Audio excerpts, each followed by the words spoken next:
독립운동에 관한 것입니다. 그래서 때에 따라서는 좀 딱딱할 수도 있고요. 그래서 그냥 보통 여러분 이제 백두산은 많이 놀러 갔다 오셨죠? 관광. 예, 그러니까 이제 백두산 쪽에, 예, 그쪽에 이제 일반적으로 관광을 가시면, 예, 제가 오늘 하는 이야기가 대부분 관광 코스에 들어있는 그런 지역들입니다. 그래서 갔다 오신 분들은 한번 되새김하신다고 생각하시고, 또 앞으로 가실 분들은 사전에 이제 여행이라든가 가을 여행, 예, 떠나실 때 특히 이제 백두산은 가을에 천지라든가 좋고, 예, 좋으니까 한번 이렇게, 예, 또 부산도 물론 좋죠. 부산과 더불어서 한번 사전 이런 거를 한번 이야기 들으신다라고 생각하시고, 또 이제 저 학생들 대상으로 해서 수업하고 시험 보는 과목이 아니잖아요. 그러니까 이제 편안하게 저도 강의 좀 말씀드리고, 여러분도 궁금하신 거 있으면 그냥 중간에라도 이렇게 좀 말씀을 하시면, 네, 제가 답변을 좀 드리도록 그렇게 하겠습니다. 네, 그냥 화면이 이 사이즈인가요? 예, 그리고 여기 불을 좀 그럼 더 좋겠죠?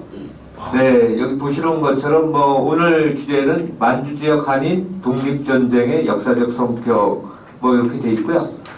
제가 이제 사실은 방송 출연이 조금 있습니다. 그래서 여러분들 보셨는지 모르겠는데 예전에 JTBC에서 차이나는 클래스라는 프로그램이 있죠. 네. 거기도 제가 출연을 했었고, 요거는 이제 이번 6월 달에, 그러니까 2024년 6월에 KBS 채널 9번에 이제 쌤과 함께라는 프로그램이 있는데 1시간짜리 제가 좀 했고, 프로그램이 요새 역사가 많이 중단이 됐어요. 역사저널 그날이라든가 여러분들 이제 출연을 했어가지고 약간은 대중 강연에 좀 익숙한 그런 사람이다라고 이렇게 생각하시면 되겠습니다.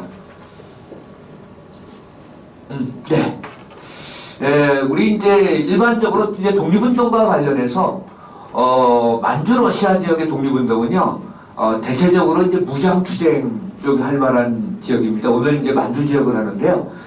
임시정부, 상해 임시정부 같은 경우 있잖아요. 근데 지역이 이제 상해다 보니까, 또 국내하고 좀 떨어져 있지 않습니까? 떨어져 있으니까. 그리고 우리 동포들이 사실은 상해 쪽에 별로 안 살았습니다. 그러다 보니까 이제 다수의 대중이 투쟁할 수 있는 지역이 아니거든요. 그래서 윤봉길 의사 이거라든가 이렇게 개인이 혼자 하는 이런 우열투쟁이라고 또 표현하는데, 임시정부 쪽에서는 주로 이제 그런 게 있고, 또는 이제 외교, 그 다음에 미국이라든가 이런 쪽이 있지 않습니까? 또 멀잖아요. 거기도 이제 무장투쟁 이런 건 좀 불가능하고 주로 외교, 이승만을 중심으로 해서 외교 쪽을 많이 하고요. 근데 만주 러시아 지역에는 우리 동포들이 좀 많이 삽니다. 그래서 또 압록강과 두만강을 경계로 해서 국경을 접하고 있기 때문에 만주나 러시아, 특히 이제 만주 지역은 무장투쟁의 대표적인 본거지다 라고 이렇게 말씀드릴 수 있고요.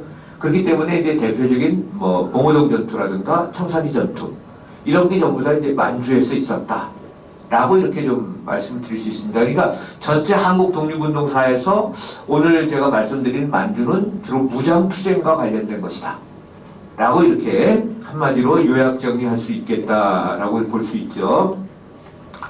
네, 그래서 이제 만주 그러면은 여러분들도 이제 만주 한 번씩은 또 가보셨을 텐데, 이 만주라는 데는 이제 중국에서는 북경을 중심으로 해서 동북 지역이거든요. 그래서 중국 동북 지역 또는 중국 동북 지방이라고 이렇게 표현하고요. 저희는 옛날부터 이 만주라는 표현을 많이 사용했습니다. 그래서 근데 이쪽 지역에는요, 중국의 행정단위로 압록강 건너를 이제 묘령성, 두만강 건너를 길림성, 북쪽을 하얼빈 쪽을 이제 흑룡강성이라고 하거든요. 그래서 3개성이 있어요. 중국에서 가장 큰 행정단위는 성이거든요. 그래서 중국 동북 지역에 있는 3개성이 있다. 그래서 중국 동북 삼성이라고 표현도 합니다. 근데 우리나라는 주로 이제 이쪽을 만주라고 했는데, 이 만주는 우리 한국의 역사 속에서 사실은 오래전부터, 고대 때부터 관련을 많이 맺고 있죠. 여러분 너무나 잘 아시는 당군 할아버지, 고조선, 그렇죠? 그 다음에는 이제 뭐 부여라는 나라, 또는 이제 뭐 고구려라든가 발해라든가. 그렇기 때문에 한국 고대사와 관련해서 굉장히 그때부터 우리의 영토였죠. 그죠? 그러니까 이제 굉장히 중요한 지역이고요. 특히 이제 성남과 관련해서는 이 성남에는 남한산성이 있지 않습니까? 남한산성이 쳐들어온 게 이제 그 후금, 청나라지 않습니까? 후금이죠. 그렇죠? 이 후금이 있던 지역, 그쪽 지역이 바로 어디입니까? 바로 만주입니다. 그리고 여러분들이 이제 만주에 가시면 그 신의주에서 압록강을 딱 건너가면 단동이라는 지역이 있고요. 단동에서 북쪽으로 올라가면은 큰 대도시가 있는데 거기가 바로 심양입니다. 그리고 일제시대 때는 옛날에 심양을 봉천이라고 했어요. 거기에 바로 그 후금의 근거지가 있었죠. 청나라 초기의 근거지가 있었죠. 거기에 많은 사람들, 바로 여러분 너무나 잘 아시는 병자호란 때 남한산성에서 끝까지 투쟁을 주장했던 사막사, 이런 사람들이 잡혀갔던 곳이 바로 심양이죠. 그러니까 바로 이 심양이라는 곳은 남한산성과 관련해서, 특히 성남과 관련해서도 굉장히 중요한 지역이다. 따라서 여러분이 심양에 가시면, 심양이라는 데는요, 지명이 왜 심양이냐면은 거기에 물이 흘러요. 물이 흐르는 강의 이름이 심수예요. 심수의 북쪽이다라고 해서 심양입니다. 우리 조선시대 때 수도가 한양이잖아요. 한강의 북쪽, 한수의 북쪽이다라고 해서 바로 조선의 수도가 한양이죠. 그래서 여기 심수의 북쪽이라고 해서 심양. 거기에 청나라와 관련된 초기에 후금과 관련된 그러한 유적들이 많이 남아있다 라고 이렇게 말씀드릴 수 있죠. 따라서 이 만주라는 지역은 사실은 성남하고도 일정한 그러한 어떤 맥을 갖고 있는 지역이다. 그래서 성남 쪽에서 만약에 답사를 가신다면 그 심양의 사막사라든가 뭐 등등 이 청나라 유적과 관련된 그런 것들이 심양에도 있고, 그 다음에 이제 그 후금의 기원이라 그럴까요? 그쪽이 이제 신빈현이라고 해서 예전에 흥경현이라고 했는데 그쪽 지역에도 이제 그 후금의 그 유적들이 좀 많이 남아 있습니다. 그래서 이 만주 지역이라는 곳은 사실은 우리 고대부터 조선 또는 여러분 이제 그 백두산에 가시면 천지가 있고, 천지에 또 그 근처에 백두산 정계비라는 게 있지 않습니까? 그래서 이제 우리 영토가 서해 압록, 동이 토문. 그러니까 서쪽은 압록강을 경계하고 동쪽은 토문강을 경계로 한다. 근데 토문강이 두만강이냐 아니면 송화강이 지류냐 등등등등 이야기해서 우리 국경 문제하고도 이 만주 지역은 굉장히 밀접한 관련을 맺고 있다. 그리고 우리가요 앞으로 통일이 되면, 남과 북과 남이 통일이 되면 바로 압록강과 두만강을 경계로 해서 만주와 국경을 접하게 됩니다. 그러면은 무슨 문제가 생기냐면은 바로 국경 분쟁이 생길 겁니다. 뭐 때문에? 백두산 정계비 때문에. 거기서 우리는 백두산 정계비를 중심으로 해서 만주 땅의 일부도 우리 땅이다라고 우리는 주장을 하게 됩니다. 그러면 중국과 영토 분쟁이 생기게 되죠. 그런데 두만강 너머에 뭐가 있습니까? 바로 연변 조선족 자치주라고 해서 조선족들이 많이 살고 있죠. 그러니까 조선족이 중간에 끼게 되는 거예요. 그러면은 조선족을 중심으로 해서 여러 가지 또 분쟁이 생길 가능성이 있다. 그러면은 이제 평화적인 해결을 위해서는 연변 조선족 자치주에 살고 있는 조선 사람들이 선거를 해서 한국에 붙을 것이냐, 중국에 붙을 것이냐, 뭐 이런 문제까지도 앞으로 생각할 수 있습니다. 그렇기 때문에 이 만주 지역이라고 하는 지역은 사실은 한국 고대사부터 현대사까지 굉장히 우리한테 밀접한 관련을 맺고 있는 그런 지역이다라고 말씀드릴 수 있습니다. 만주를 이해할 때 어느 나라라든가 어느 지역을 이해할 때 가장 중요한 것은 뭐냐? 그 나라의 지리적인 개념을 이해하는 게 굉장히 중요하다 라고 이렇게 말씀드릴 수 있습니다.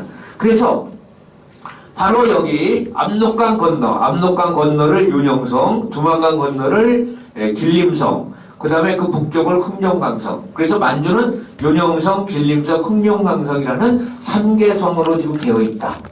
그리고 윤영성의 가장 중심 도시는 봉천. 옛날에 봉천이고 지금 현재는 심양. 거기가 윤영성의 성도입니다. 성의 수도입니다. 그 다음에 이제 길림성의 성의 수도가 장춘입니다. 장춘. 그 근데 이 장춘은 또 굉장히 중요합니다. 길장자 봉춘자.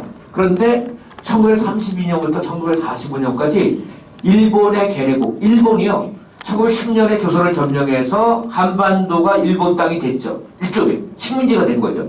그 다음에 일본은 대륙으로 침략해 들어갑니다.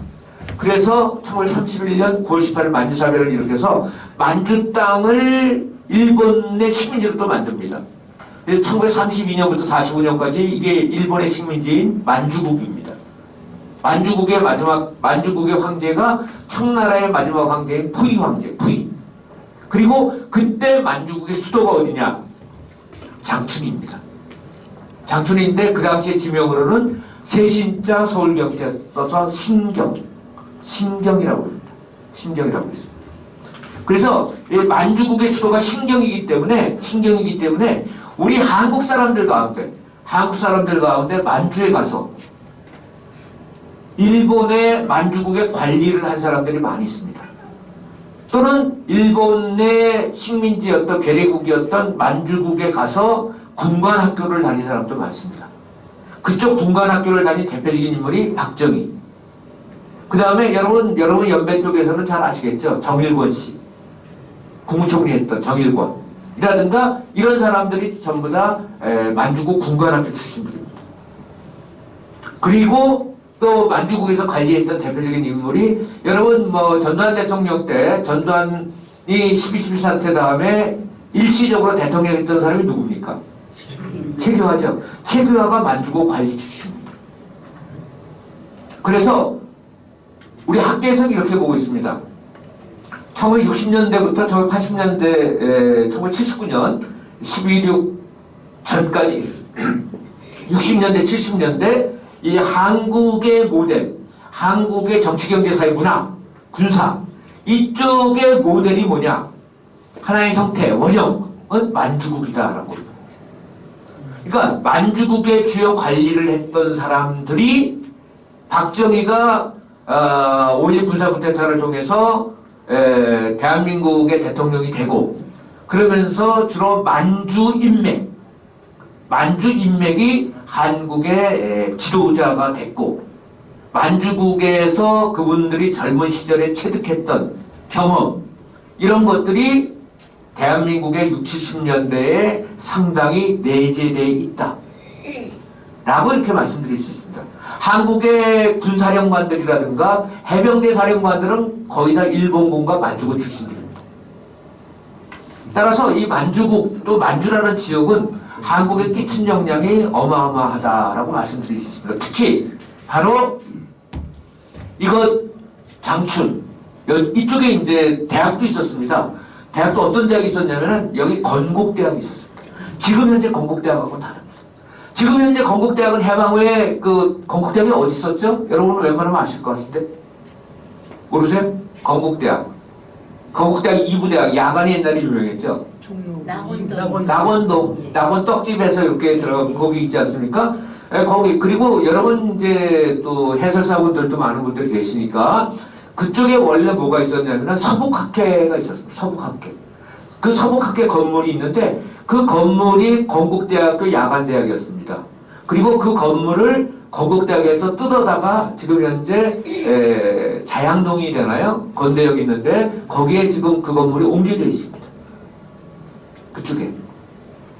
네, 그쪽에 있고요. 그래서 이 건국대학에 또 교수한 사람이 여러분 너무나 잘 아시는 육당 최남선 이런 사람이 다 건국대 교수했습니다.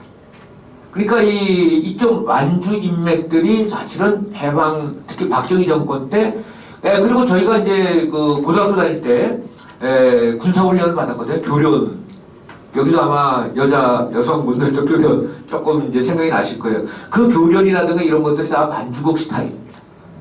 그러니까 저희가 생각을 못해서 그렇지 이 박정희 대통령은 원래 이제 그 대구사범 출신이거든요. 대구사범 출신인데 만주로 가서 만주국 군관학교를 졸업하고 그 다음에 이제 일본 육사를 졸업하고 그 다음에 이제 만주에 일본군으로 파견돼 있던 그런 사람이거든요. 그러니까 젊은 시절의 어떤 경험들이 보고 듣고 배운 게 그렇죠? 이게 이제 그분들의 어떤 정치 형태라든가 또 인맥이 대체적으로 만주 인맥. 그러니까 한국에서 식민지 시대 한반도에서 한국 사람들이 일본에 눌려서 지식인들이 제대로 활동을 못 하잖아요. 그러니까 이 지식인들이 상당수가 만주로 갔습니다. 만주 가서는 거기는 일본이 최고 지위를 갖고 있는데 일본 사람들이 많지 않거든요. 그러니까 한국인들이 상당히 중심적인 역할을 합니다. 그 밑에 중국 사람이 있는 거예요. 한국 사람 밑에. 그 다음에는 이제 러시아 사람들도 있고 몽골 사람 등등. 그러다 보니까 한국에서보다는 한국 사람 지식인들이 만주국에서 훨씬 더 대우를 잘 받았습니다. 그러다 보니까 한국의 지식인, 특히 이제 일본, 최교 같은 사람은 동경제대, 이게 최고 에리트들거든요. 그러니까 이런 사람들이 이제 주로 최남선이라든가 육당이라든가 국내에서 잘 나가는 사람들, 그러나 한국에서는 자기 뜻을 못 폈던 사람들, 그런 사람들이 대륙으로 특히 만주로 가서 자기의 뜻을 피기 위해서 많은 사람들이 만주에 갔다. 특히 1930, 40년대. 군관학교하고 사관학교하고 같은 겁니다. 차이가 그레이드가 사관학교. 근데 박정희는 장춘에 있는 그 사관학교입니다. 그리고 사관학교를 졸업할 때 우수한 성적으로 졸업했기 때문에 바로 1번 육사에 편입해서 또 졸업한 거로 되어 있습니다. 만주 군관학교 나오신 게 아니고? 만주 군관학교 졸업했습니다. 네, 그렇지, 졸업하고. 근데 성적이 워낙 탁월해서 재교육을 일본 육사 가서 받아서 일본 육사도 졸업했습니다. 근데 그건 아주 특이한 케이스입니다. 이상하잖아요. 이 군관학교 나오면 일단 장교가 된 건데 장교를 또 사관학교에서 보낸다는 게 말이에요. 근데 특별히 성적이 우수한 학생들은 일본 그 당시에 그렇게 했습니다. 대부분은 그런 경우는 거의 없습니다.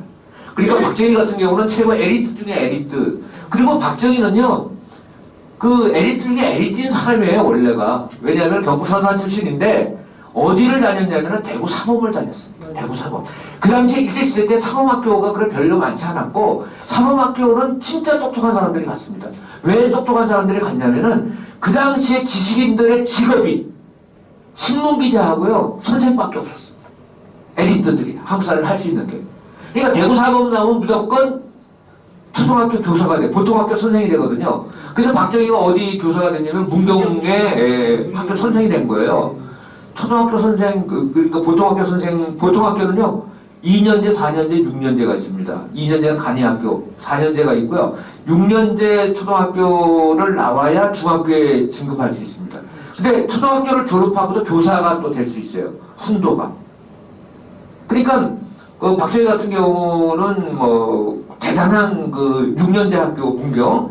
그러니까 대단한 에리트 중에 에리트인데 이 사람이 이제 박정희 같은 경우는 박정희 이야기가 나왔다 보니까 이제 검도하고 이렇게 했는데 자기 이제 검도 수석 대구사범 쪽에 이제 현역 장교가 만주국으로 이제 전출을 가서 그분의 그도움으로 이렇게 장충국만학교 처음에는 이제 탈락했는데 혈서도 쓰고 등등등 뭐가 있고 그래서 이제 일본 육사 출신들이 별로 없습니다. 한국 사람들 가운데 거의. 그러니까 애초에 일본 육사 진학한 사람도 있어요. 근데 소위 말하면 우리나라 같은 경우도 사관학교를 나오잖아요. 우리나라 사관학교도 처음부터 4년제가 아닙니다. 전두환이라든가 등등 이쪽이 최초로 사관학교 4년제입니다. 4년제. 그 이전에는 해방이 되고서 특별히 이제 6개월 과정, 1년 과정 이런 식으로 해서 살짝 이렇게 해가지고 사관학교만 거쳐서 장교로 임관된다든가 등등 이런 것들이 있습니다. 그래서 전두환이나 노태우나 이쪽은 자기네가 정규 육사 최초의 4년제. 예, 육사 8기. 예, 8기. 그래서 이제 굉장한 프라이드와 자부심을 갖고 조국을 구하겠다라는 나름대로의 강력한 그런 거를. 그리고 6.25 전쟁 때는 군인이 세잖아요. 예? 그리고 그 당시에는 서울대 육사가 1등이고 1등은 육사가고 그 다음에 이제 2, 3, 4등이 이제 서울대 연대고대 가는 그런 시절입니다. 그러니까 전쟁 때는 군인이 최고잖아요. 군인 가운데 센과 헌병이잖아요. 예? 그러니까 그런, 예. 그러니까 이 만주라는 쪽의 이야기가 그 한국 현대사하고 대체적으로 굉장히 그 연결이 많이 되는 그 정도로 이제 그런 쪽이다라고 이렇게 말씀드릴 수가 있겠습니다. 그래서 길림성이고 여기 이제 그 하얼빈 그 안중근서가 이도를 처단했던 그 다음에 여기가 치치하얼입니다. 치치하얼 쪽으로 저쪽 끝으로 가면 이제 러시아하고 연결되는 이제 만주리라고 됩니다. 그래서 바로 이제 그 서울역에서 기차를 타면 그쵸? 해성을 해서 평양을 해서 신의주로 해서 안동 지금 현재 이름은 단동으로 바뀌었습니다. 단동 그 다음에 심양, 장춘, 하얼빈, 치치하얼 그래서 만주리로 해서 러시아의 치타로 올라갑니다. 그러니까 옛날에는 기차 한번 딱 성남에서 술 한잔 먹고 서울역 가서 기차 타면 딱 가면 어디까지 가냐면 모스크바까지 갑니다. 모스크바에서 기차 갈아타면은 어디로 가냐면은 프랑크푸르트로 해서 파리로 해서 영국으로 해서 미국까지 가버릴 수 있어요. 그 정도로 옛날에는 뚫려 있었기 때문에 그 다음에는 이제 그리고요 국내선은 일제시대 때는 기본적인 국내선에서 부산에서 출발을 하잖아요. 그러면 이제 이게 만주리까지 올라가서 이제 기차 갈아타면 러시아로 가거든요. 근데 그렇게 가는 방법도 있고 그 다음에는 이제 기차를 성남에서 서울에서 가면 기차를 단동에서 여기 심양에서 기차가 한 번에 어디로 가냐면요. 부산에서 타면 국제선을 타면 그러니까 여러분 이제 일본어 기본적으로 아시죠? 히카리 빠른 거. 그거 타면은 부산에서 서울, 평양, 단동, 안동, 그 다음에 심양에서 바로 북경으로 갑니다. 기차가 한 번에. 북경에서 북쪽으로 만리장성 넘어가면은 외몽고의 울란바토르입니다. 울란바토르에서 기차 타고 바로 올라가면은 바이칼 호수가 있는 이르크츠크입니다. 바이칼이 있는 이르크츠크입니다. 그렇게 기차가 넘어갑니다. 그러니까 예전에는 그냥 술 한잔 먹으면 그냥 기분이 있으면 가버리면 돼. 네? 그러니까 우리는 지금 어디에 살고 있습니까? 섬에 살고 있습니다. 섬에. 올라가면 바로 383이고 조금 내려가면 부산 앞바다고 서해 앞바다. 그렇죠? 그 두세 시간만 가면. 그러니까 장난감 같은 나라예요. 제가 볼 때는. 제가 볼 때 장난감 같은 나라예요. 전 세계적으로 지방을 만한 나라인데 이 지방을 만한 나라가 그래도 빽빽거리면서 지금 사는 거 보면 참 우리나라 국민들의 저력과 힘이 그쵸? 진짜 대단한 것 같아요. 그리고 세계 어디를 가나 한국 사람 없는 데가 없죠. 예, 그럴 정도로 우리 민족이 사실은 뭐라 그럴까? 경쟁에서 그리고 우리 민족은요 기본적으로 딴 데에 비해서 보니까 우리나라 사람들은 역동성이 있는 것 같아요. 공자가 한국을 망친 것 같아요. 제가 생각할 때는. 그러니까 공자 격하온다 공자를 때려잡아야 될 것 같아요. 제가 생각할 때는. 왜냐하면 우리나라 사람들이 고구려라든가 발해라든가 진취적이고 이런 게 있는데 이 진취적인 그런 사람들을 집안에다가 가둬놓은 놈이 누구예요? 그게 바로 공자인 거야. 예? 예, 그냥 공자가 뭐 공자맹자 하면서 충과 효를 강조했잖아요. 충성해라, 부모에 효도해라, 시어머니한테 해라, 뭐 그런 거 있잖아요. 그죠? 예? 예? 어른이면 장유서하고 어쩌고 저쩌고 하면서 좀 달라들기도 하고 때에 따라서 그래야 되는데 그래야 발전이 있는 거 아닙니까? 근데 그냥 뭐 위는 상전이고 그냥 아랫놈이고 뭐 남녀간에도 그렇고 뭐 형제지간에도 하여튼 이렇게 그 진취적인 거를 꽉 정착하도록 딱 바깥에 못 따라다니도록 이렇게 만들어 놓은 놈이 누구예요? 이게 유교인 거예요. 공자. 그러니까 공자를 때려잡아야 된다는 거예요. 제 생각에. 그러니까 그거는 지금 많이 때려잡았잖아요. 공자를 벗어나니까 우리나라 사람들 지멋대로 하잖아요. 위아래 안 가리잖아요. 물불을 안 가리고 설치되잖아요. 한국 사람들. 눈 뒤집어지면. 그러니까 한국 사람들이 전 세계에 한국 사람의 피는 만주 피예요. 오히려. 왜? 만주라든가 시베리아 대륙에서 내려온 게 한반도. 그래서 만주에서 내려온 민족이 사는 동네가 어디예요? 평안도하고 충청도, 전라도는 이거 만주 피예요. 그 다음에 한경도하고 경상도 있죠? 이건 시베리아 피예요. 시베리아에서 내려온 거예요. 그래서 한경도하고 경상도 사람들이 성질이 비슷해요. 음식 문화도 비슷해요. 원래 그게 시베리아 쪽이에요. 계통 자체가 유물이라는 게 이렇게 발굴되는 걸 보면. 그러니까 이거는요 기본적으로 무덤의 모양이 달라요. 무덤은요 그 고구려 무덤은 이렇게 돌로 만들어요. 이렇게 석각으로 석각매예요. 그리고 그러기 때문에 뭐가 있어요? 벽화 같은 게 있어요. 고구려 무덤에는. 예? 근데 신라는요, 그냥 매장해가지고 흙하고 모래하고 덮어가지고 그렇게 하는 무덤 양식이에요. 무덤 자체가 틀려요. 그렇기 때문에 벽화 비슷한 게 어디냐면 관짝에 있어요. 관에 그래서 멋있게 그려놓은 게 하나 있다. 그게 뭐예요? 천마총인 거야. 신라에 천마가 그려져 있어. 천마는 하늘 나는 발이잖아요. 말탄 민족, 이 스키타이. 그래서 멀리서 저 터키 쪽 있죠? 터키 쪽에서 중앙아시아, 카자흐스탄, 그쪽에서 북쪽으로 시베리아로 해서 이쪽으로. 일본은 어디로요? 알라스카로 해가지고 미국에서 남미로 내려가는 이쪽 계통인 거예요. 우리가 자꾸 그렇기 때문에 우리는 단일 민족이 아니에요, 애초에. 왜? 경상남도 쪽으로 들어온 놈들은 인도 쪽 드라비다. 밥, 엄마, 아빠 이거 다 드라비다. 인도 말이에요. 예? 그러니까 우리는 애초부터 다민족이에요. 그러니까 요새 자꾸 가끔 가다가 지금 현재는 우리 그 외국에서 사람들 많이 들어오잖아요. 그러니까 자꾸 다민족을 강조할 필요가 있잖아요. 우리도 옛날부터. 그러니까 지금 당군이 그만큼 자꾸 죽어 들어가는 거죠. 우리는 단일민족. 근데 사실은 애초부터 단일민족은 아니고 외세에 저항하기 위해서 구심점을 만들려고 하다 보니까 당군을 내세운 거예요. 당군은 고조선의 조상이에요. 애초에. 신라의 조상은 탁천고세잖아요. 그렇죠. 그렇잖아요? 다 달라요, 조상이. 수많은 조그만 나라들이 합쳐서 하나가 애초에 된 거죠. 그리고요, 고구려 같은 경우는 원래는 거기는 부여족이에요. 해모수라든가 등등 이런 거 나오잖아요. 남부역, 북부역. 그쪽 사람들이에요. 달라요. 예? 그래서 이 무덤 양식은요, 우리도 지금도 그렇잖아요. 경기도의 사람들은요, 경기도는 제가 보니까 지역에 따라 다를지 모르겠는데, 장례할 때, 묻을 때, 보니까 그 관을 안 쓰더라고요. 관을 해서 관을 다 베끼고 사람만 매장하더라고요. 탈관하더라고요. 네? 경기도. 근데 저는 경상도거든요. 우리는 관 묻어요. 그대로.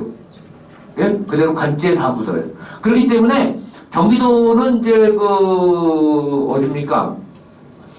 장례식장 그런 데 가면 관 팔잖아요. 근데 경기도 사람은 관 싼 거 사요. 왜냐면 탈관하니까. 우리는 가능하면 비싼 관 써요. 경상도에서는. 비싼 거. 왜냐면 그거는 영원한 자기 집이니까.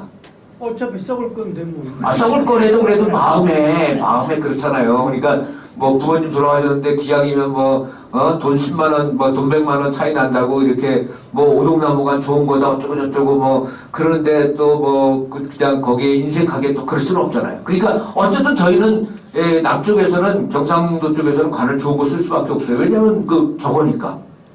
예? 그러니까 매장하니까 관채로. 예? 근데 이 경기도는 이 성남은 어때요? 탈관이에요? 여러분 원래 성남 사람들 아니죠? 아니, 안 씁니다. 네? 벗겨버려요. 벗기죠? 경기도가 원래 탈관이에요. 경기 충청도 이게 다 탈관이에요. 충청도까지 탈관이에요? 그럼요. 그래갖고 네. 좋은 거를 표한다고 비단적이 있으면 그거 나이 됐어요. 그냥 제일 네. 황토하고 제일 좋은 거는 삼배가 제일 좋은 거예요. 예, 근데 그거는 누가 좋고 나쁘고 이거는 장래 갖고 이게 시비하면은 그 집집마다 다 달라. 제사상 노는 방법도 다 다르고 그렇기 때문에. 거의 그래요. 근데 그 이유가 말이죠. 네. 옛날에는 석시로 광중을 만들었잖아요. 네. 근데 지금은 석회하고 흙하고 섞어가지고 네. 석회 콘크리트로 광중을 만들었기 그렇지. 때문에 네. 관을 넣을 필요가 없고. 그래. 그거는 이제 집집마다 다 달라. 아니. 예. 제가 어려서부터 많은 걸 봐왔는데 그렇습니다. 네, 알겠습니다. 그거는 여기까지. 왜냐하면 이거는 이제 이야기하기 시작하면 한이 없어. 근데 오늘 수업은 그게 아니고 만주. 근데 만주인데 만주의 어떤 장례 문화와 관련해서는 만주 같은 경우는 이제 우리가 요동 쪽에서 이렇게 오는 그런 유물이라든가 유적 이거가 만주 쪽의 유물의 패턴은 대체적으로 만주에서 평안도에서 그쵸? 평안도로에서 충청도로에서 전라도 쪽으로 연결이 돼요. 네, 그리고 요것이 어디로 연결되냐면은 일본으로 연결이 돼요. 백제 문화가 일본으로 많이 전파가 되잖아요. 그죠? 근데 이제 시베리아 쪽에 가면 한경도 그쪽에도 시베리아 쪽에 박물관들이 많이 있거든요. 거기 유물들을 쭉 보면 이 사람들이 이제 그 시베리아 쪽에서 두만강 쪽으로 내려오기도 하고 그 저기 알래스카 있죠. 알래스카 그 캄차카 반도 이쪽의 해류가 이 동해 쪽으로 내려와요. 그러니까 가니까 떼목을 띄우면 그대로. 그러니까 이제 그쪽 라인 사람들이 함경도, 강원도, 경상도. 그래서 이제 그 러시아 시베리아 쪽의 그 박물관의 유물들을 보면 대체적으로 함경도하고 동해안하고 경상도하고 굉장히 유사하고. 근데 여러분 중앙아시아의 카자흐스탄 같은데, 그러니까 우즈베키스탄은 농업 국가예요. 지금도 면화라든가 벼농사. 카자흐스탄은 기마민족이거든요. 카자흐스탄 쪽의 사람들하고 같은 부족이 어디냐면은 키르기스탄이에요. 키르기스탄.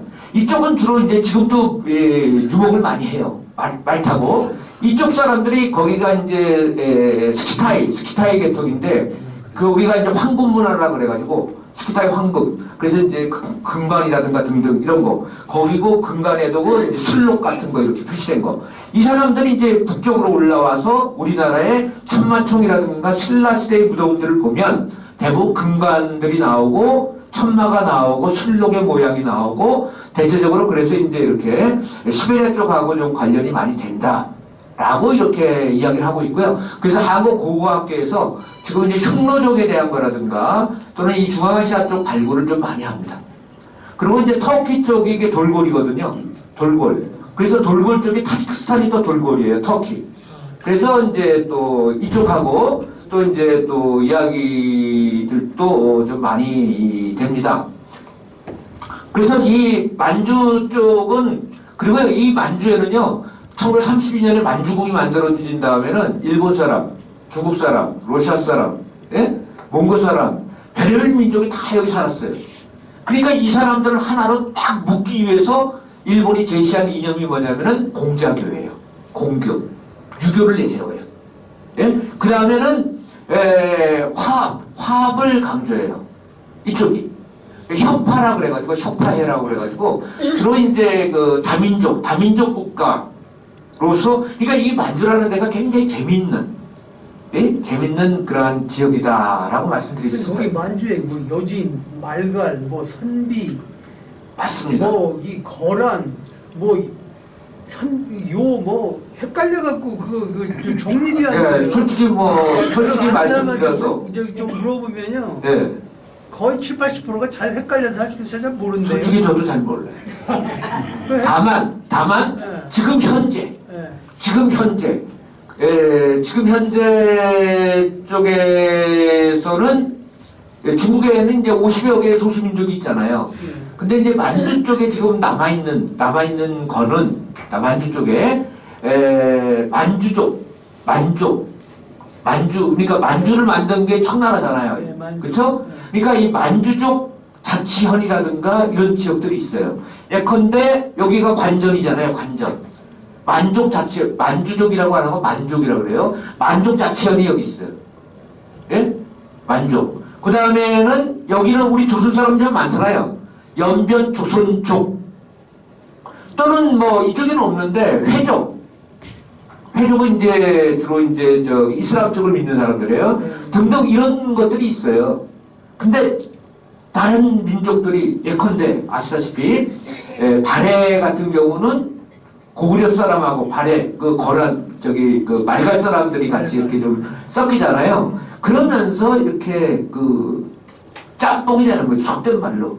예? 예? 그러니까 이제 그거를 지나치게 혈통 갖고 이렇게 내세우는 게 사실은 그렇게 쉬운 일은 아니고요. 다만 일찍부터 신라시대 때에도 우리나라 사람들은 어디하고 또 혼인들이 있냐면은 아라비아 사람들하고 혼인이 있어요. 아라비아.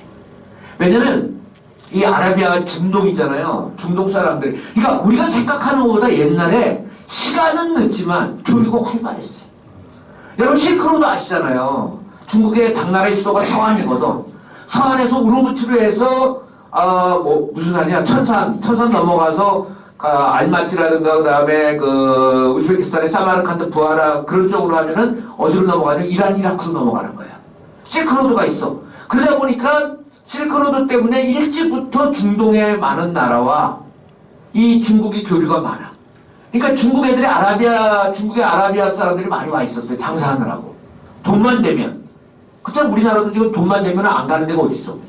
그러니까 걔네들이 배 타고 신라하고 무역을 많이 했어요. 그러니까 아라비아 애들이 중국에 있는 나라, 그러니까 저쪽에 지금 현재 중동에 있는 그쪽 애들이 직접 온 게 아니고, 예? 중국의 당나라의 수도는 서안이잖아요. 장안 옛날에.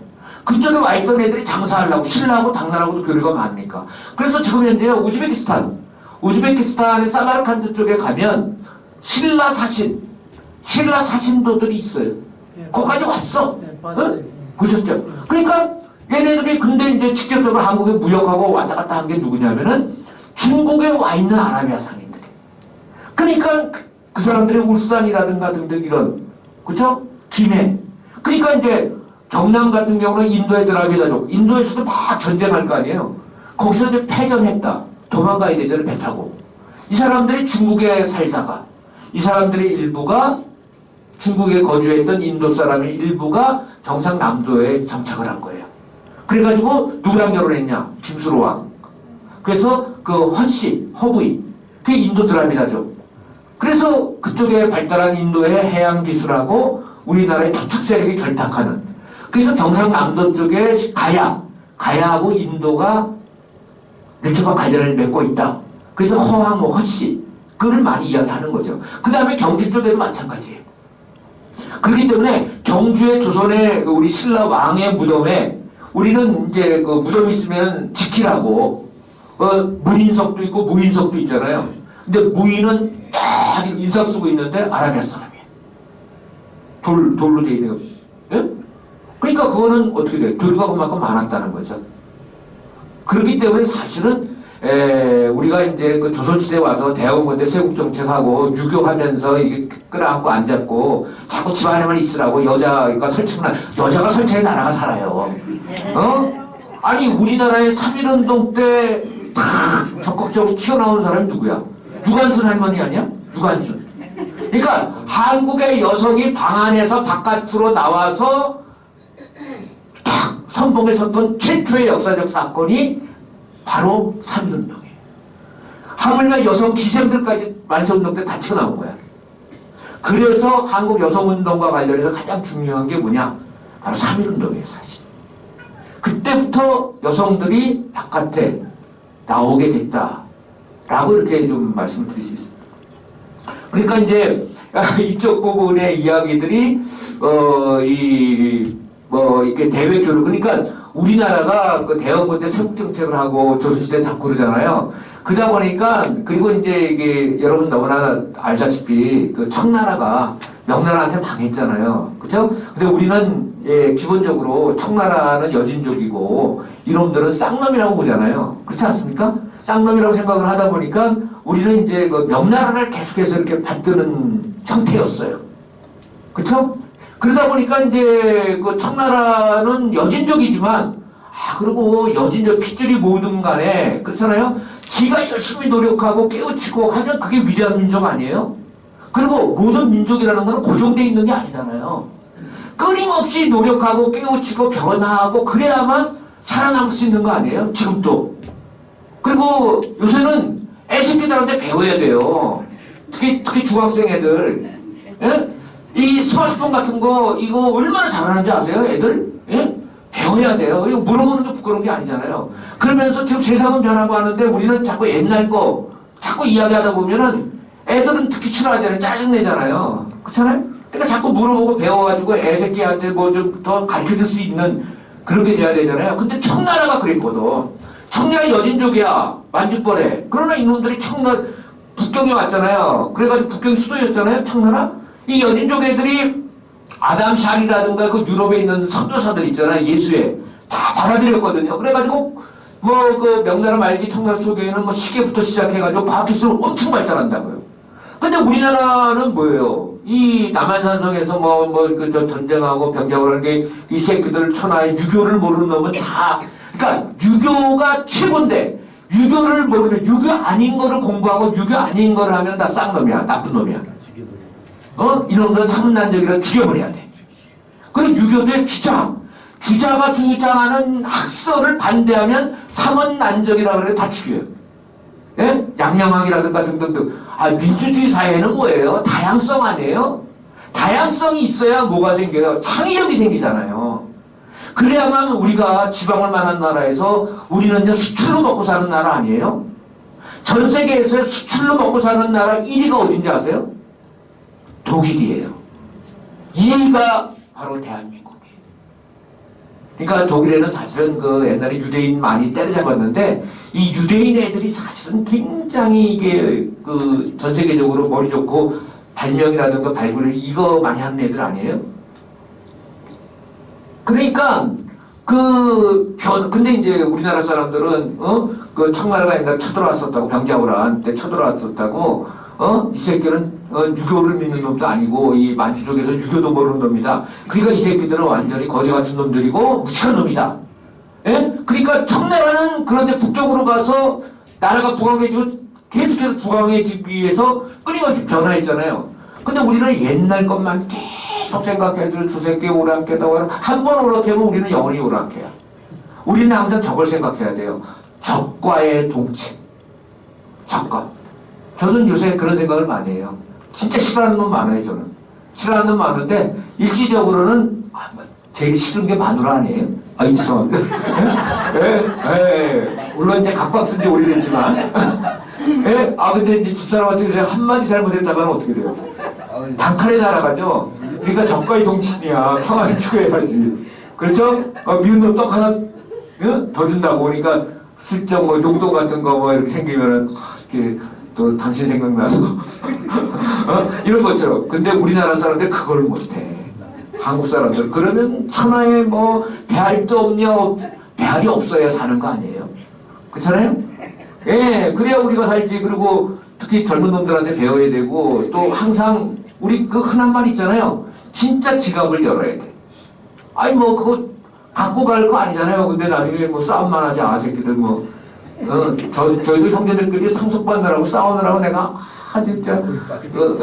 머리 빠졌어. 네. 지금도 자다가도 생각하고. 근데 뭐, 어머니는 제가 아직도 모시고 있어요. 죽어라고. 제가 사실은 용인 수지에 사는데, 그 어머니는 논현동 사시거든요. 근데 어머니가 지금 32년생이야. 근데 이제 아버님 돌아가시고 2017년에 아버님 돌아가셨는데, 또 얼마 안 있다가 돌아가실 줄 알았는데. 어머니한테요, 지금 100세까지 사시라고 큰일 나요. 200세까지 어머니 사셔야 된다고 그래야지. 100세에 산다면 내가 앞으로 100세가 몇 살? 큰일 나죠. 예? 하여튼, 네. 그 50분 돼서 한 10분 쉬고 완전 이야기하도록 하겠습니다. 네. 그러면 2교시 하도록 하겠습니다. 첫째 시간에는 이제 만주에 대한 뭐 이모저모를 좀 말씀을 드렸고요. 두 번째 시간에는 이제 아까 말씀드린 바와 같이 만주 러시아는 압록강과 두만강을 경계로 하기 때문에 이쪽은 이제 1860년대 초부터 우리 한국 사람들이 이주하기 시작했거든요. 그래서 이 만주 땅은 지금 연변 조선족 자치주가 있을 정도로 그 많은 우리 동포들이 사는 곳입니다. 중국에서는 사실은 이 사람들을 조선족이라고 표현하지만 우리 쪽에서는 사실은 조선족이라고 표현하는 것은 타당치 않습니다. 제중동포, 중국에 살고 있는 우리 동포라고 이렇게 표현하면 좋고요. 러시아나 중앙아시아에 살고 있는 우리 그 동포들 있죠. 이분들은 일반적으로 고려인이라고 표현하는데 이 고려인이라는 표현은 본인들 스스로가 명명한 표현이기 때문에 그 고려인이라고 해도 좋고요. 다만 이제 요새는 한국 정부에서는 우즈베키스탄 고려인, 카자흐스탄 고려인, 우크라이나 고려인, 러시아 고려인 뭐 이런 식으로 해서 지금 현재 사는 지역에 따라서 편의상 그분들을 이렇게 이제 좀 구분하고 있다. 라고 이렇게 말씀드릴 수 있습니다. 그러나 자신들을 일반적으로 고려사람이라는 표현을 주로 사용한다. 라고 이렇게 말씀드릴 수 있습니다. 러시아 같은 경우는 올해가 9월달, 지금 이달이 이제 러시아로 우리 한인들이 이주한 지 160주년이 되겠습니다. 그래서 다음 주에 제가 추석날 블라디보스토크 가서 그 고려인들 총영사관 초청으로 가서요. 한인 이주 160주년에 대한 특강도 하고 또 사진전도 하고 또 블라디보스톡에 또 그 현장 답사, 블라디보스톡 교민들을 모시고 또 블라디보스톡 시내에 이제 여러 유적지들을 이제 탐방하는 그런 프로그램에 제가 초대를 받아서 다음 주에는 이제 블라디보스톡 갑니다. 근데 블라디보스톡 가기가 굉장히 좀 어렵습니다. 요새 왜냐하면 동해에서 배 타고 가는데 그 동해에서 출발하는 것은 매주 목요일 날 배가 있어서 일주일에 하루 있으니까 그리고 이제 저녁에 타면 그 다음날 내리거든요. 그래서 이제 근데 요새는 인천에서 블라디보스톡 직항이 없습니다. 그래서 제가 인천에서 비행기 타고 북경 가서 서너 시간 딜레이 했다가 북경에서 이제 블라디보스톡 들어가고요. 나올 때는 블라디에서 상하이로 나와서 상하이 푸동공항에서 또 한 서너 시간 또 대기하고 있다가 트랜지트 해야 되니까. 그렇게 이제 그래서 항공료도 이제 2번 타야 되잖아요. 그렇죠? 그러니까 비행기 값도 비싸고. 그리고 뭐 시간도 사실은 오래 걸리고. 근데 하루에 해결은 되니까. 근데 배를 타면은 이틀이니까. 또 날짜가 비행기를 자주 이렇게 저렇게 트랜지트 하면 되는데 배는 이제 딱 목요일날 출발해서 목요일날 들어와야 되니까 좀 불편한. 그래서 이제 우리 선생님 블라디보스톡은 다음 기회에 그리고 저는 이제 뭐 이렇게 뭐 다 공짜잖아요. 그죠? 돈도 주고 초대도 받고. 그런데 그리고 또 제가 한번 가보고 싶은 것은 그 전쟁 중에 러시아 상황이 어떤지. 그거를 이제 역사학자로서는 조금 호심이 가잖아요. 그래서 뭐 좀 전쟁 중에 한번 그리고 전쟁이 이제 어쨌든 간에 저쪽에 그 유럽 쪽에서 전쟁하는 거 아닙니까? 우크라이나하고. 블라디보스톡 같은 데 전혀 뭐 미동도 안 할 것 같은데요. 그렇지 않습니다. 블라디보스톡이라는 데가요. 인구의 주된 구성원이 3분의 2는 러시아 사람이에요. 슬라브족이에요. 근데 3분의 1은 우크라이나 사람이에요. 그래요? 블라디보스톡. 왜냐하면 1860년대 그러니까 그 저기 흑해라는 데가 있잖아요. 흑해. 그쪽에 이제 그 우크라이나 쪽에 주된 항구가 오데사입니다. 오데사인데 우크라이나가 원래 젖과 꿀이 흐르는 대표적인 농수생산국이거든요. 밀생산은 세계 1위, 1, 2위를 다툽니다. 인도하고. 그 정도로 젖과 꿀이 흐르는 땅이 바로 우크라이나입니다. 근데 우크라이나가 1860년대에 큰 충년이 들었습니다. 사람들이 기아에 허덕였어요. 그래서 오데사에서 우크라이나 사람들이 배를 타고 먹고 살기 위해서 러시아 극동 지역으로 옵니다. 블라디보스톡 쪽으로. 왜냐하면 이쪽이 이제 변방 중에 변방이잖아요. 사람도 거기 살지 않고. 그리고 러시아 사람들 잘 안 오려고 그러거든요. 또 유럽에서 오기 쉽지가 않고. 근데 배를 타고 이동을 해서 우크라이나 사람들이 좀 농사도 많이 짓는 사람들이니까 대단위로 이쪽으로 이주합니다. 그래서 블라디보스톡 쪽에 그쪽 연해주 쪽에 우크라이나 사람이 지금도 많이 살아요. 그런데 이야기를 들어보니까 원래 그 사람들이 또 자치 조직들이 있었어요. 신문도 우크라이나어로 만드는 신문도 있어요. 그러니까 이 사람들이 이번에 러시아하고 우크라이나 전쟁을 하잖아요. 그러니까 러시아에 못 살겠다. 그래가지고 우크라이나 돌아간 사람들이 많아요. 그리고요 또 전쟁은요. 전쟁은 이 푸틴이 러시아는 공산주의 국가 비슷하지만 지금은 자본주의 물론 국가지만 러시아에서는요 러시아 에리트들 그 전쟁 안 내보내요. 대체적으로 이제 그 부족한 부분은 감옥에 있는 개수들. 그 다음에 러시아에는 수많은 또 자치공화국 비슷한 데들이 있어요. 예컨대 저쪽에 야쿠츠크 같은데 사하공화국이라든가. 예? 지금 이제 체첸 군대가 또 많이 가 있잖아요. 체첸 자치공화국이라든가. 그리고 이제 그 시골에 있는 젊은이들 있죠. 얘네들한테 그러니까 러시아도 시골이 많아요. 그러니까 돈을 많이 주겠다. 그런 식으로 해서 걔네들이 주로 자원병으로 많이 나가요. 그러니까 러시아 연해주에서도 많이 나가요. 그래서 지금 이야기들을 제가 있는 사람들한테 이야기 들어보니까 초창기에는 엄청 죽어나갔대요. 근데 지금은 장례식이 그래도 뜨문뜨문한다라고 이야기하더라고요. 그러니까 오히려 징집되는 애들은 못 먹고 못 사는 소수민족. 이쪽 애들이 많고 그러다 보니까 모스크바라든가 이 전쟁, 모스크바하고 끼우라고 하는 데는 그렇게 멀지 않아요. 가까워요. 이쪽 애들은 유럽 쪽에 있는 애들은 거의 안 나가요. 전쟁. 좀 그런 상황입니다. 그리고 하나 재밌는 거는요. 저는 이제 최근에 영화를 보다 보니까 독일하고 소련하고 옛날 전쟁할 때 보니까 지금 소수민족이 많이 갔다 그랬잖아요. 근데 보통은 도청이 많이 돼요. 이 그 무선 교신이라든가 등등 이런 것들이 이 도청이 많이 되는데 이 야쿠트라고 있잖아요. 저쪽에 사하공하고 저쪽에 북쪽 시베리아에 거기가 이제 주된 생산물이 뭐 술록하고 많이 있지만 많이 나는 게 거기 그 다이아몬드가 많이 나요.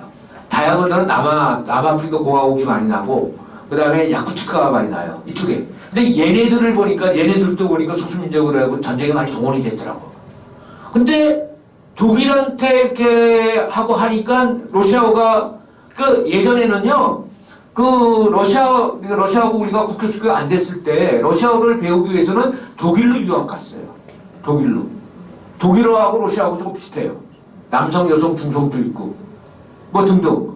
그러니까 독일 애들이 이 러시아만 잘하니까 무전을 다 알아듣는 거야. 그러니까 이제 소수민족 있죠. 야쿠트 쪽이 야쿠트어를 하는 거야. 그러니까 독일 애들이 알아듣지 못하는 거야. 그래가지고 이 소련 군대가 그 전쟁에 승리하는 뭐 그런 예들이 있더라고요. 어쨌든 2차 세계대전 독일하고 소련, 그 다음 소련하고 독일, 그거를 보통은 제2차 조국전쟁이라고 그래요, 러시아에서는. 예? 1차 조국전쟁은 프랑스하고, 그러니까 프랑스의 나폴레옹이 이제 러시아 쳐들어왔을 때가 1차 조국전쟁. 예? 이건 지금 뭡니까? 이 푸틴의 러시아가 이 공산주의 국가에서 소위 말하면 민주주의 자본주의 국가를 갔는데 사실은 그 내부에 또 다른 계급이 많이 형성돼 있어가지고 오히려 그 주추상 나는 거는 소수민족하고 가난한 사람들 이런 사람들이 이제 줄초석 나는데 얘네들한테는 생명수단이라든가 우리가 옛날에 월남전 갔을 때 생명수단 받듯이 그게 엄청 세대요. 그러니까 그럼에도 불구하고 애들이 많이 간다 그러더라. 예, 그러니까 이 또 전쟁에 근데 이제 문제가 굉장히 큰 문제는 우리한테는 어떤 문제가 있냐면 한국인 가운데 러시아로 가서 러시아에서 국적을 취득한 사람들이 있어요. 한국 사람들 가운데. 걔네들은 징집 대상이잖아요. 그렇잖아요. 한국 국적이니까. 한국 국적이 아니라 러시아 국적이니까. 어쨌든 간에. 그리고 이 러시아 쪽은 이야기 들어보니까 재밌다 그러면 안 되는데 우리하고 좀 다른 거는 징집관이 그 징집할 애한테 어느 날 갑자기 바로 온대요. 딱 와가지고 바로 한두 시간 딱 시간 주고 바로 해서 바로 데리고 간대요. 예, 도망 못 가게. 예, 그러니까 꼼짝 말이에요. 그러니까 근데 그런 것 때문에 또 이제 그쪽과 잘 통하는 사람들이 브로커들이 많이 있대요. 예, 브로커들이 그 한국 애들 빼주는. 예, 그러려면은 이제 또 이게 많이 들어가겠죠, 그죠? 예, 그러니까 러시아 국적을 가진 한국인들 이런 사람들이 이제 전쟁에서 지금 현재 근데 그때는 이제 돈 잘 벌라고 러시아 국적을 가져야 아무래도 소유권 문제라든가 여러 가지 재산상 그렇죠? 이런 게 있을 거 아니에요. 예? 그래서 일찍 간 사람들 가운데 특히 이제 일찍 간 사람들은 선교사의 아들딸들이에요. 선교사. 이런 분들 쪽에서 또 아들들이 똑똑하고 공부도 러시아에서 모스크바 대학에서 공부하고 그러면서 러시아 국적을 가져야 제대로 이렇게 뭐가 되니까 그 선교사의 아들딸 특히 아들들 가운데서 예, 그리고 일단은 모스크바를 벗어나서 극동으로 도망오고 예? 그리고 어떻게든지 해서 한국으로 일단은 튀고 그리고 또 재밌는 거는 더 웃기는 거는 제가 최근에 이제 블라디보스톡에서 온 친구를 만났는데 걔는 이제 블라디보스톡에서 한국인의 기원에 대해서 연구하는 애예요. 러시아인데. 근데 아주 한 똑똑한. 근데 이 러시아이거든요. 근데 징집될까봐 그쪽에 러시아 쪽에 노르웨이 오슬로 대학의 박노자라고 있어요. 예, 러시아 놈인데 한국 국적 갖고 굉장히 유명한 신문이라든지 방송에서 많이 하는 그 박노자, 한국 이름은 박노자고 러시아 이름은 블라디미르 티코노프인가 하는 친구인데 얘가 힘써가지고 걔를 한국으로 보내버렸어요. 왜냐면 잘못했다가 한국학을 하는 대표적인 놈인데 젊은 애니까 군에 징집될까봐 한국으로 이렇게 교환교수라든가 이런 식으로 한국에 아는 교수들하고 만들어가지고 프로젝트 교수로 해가지고 그러니까 지금 러시아 쪽에 젊은 에리트들 있죠. 얘네들 징집될까봐 바깥으로 유럽이라든가 이런 쪽으로 나간 애들이 엄청 많아요. 일단은 이제 그렇잖아요. 우리 옛날에 6.25 때 그 전쟁 피해서 미국으로 도망간 놈들이 얼마나 많아요. 그래가지고 그 놈들이 뭐 잘났다고 설치면서 완전히 이렇게 그 한국으로 되돌아와가지고 미국의 유명대학 교수님이었더니 그건 다 6.25 때 도망간 놈들이에요. 예? 예? 아, 6.25 때. 아, 그런 것처럼 우리도 그래가지고 애꿎은 사람들만 다 저 군대 가서 죽고 다치고 그런 거 아니겠어요? 예? 아니 근데 그렇죠, 러시아도. 한 가지 궁금한 거예요.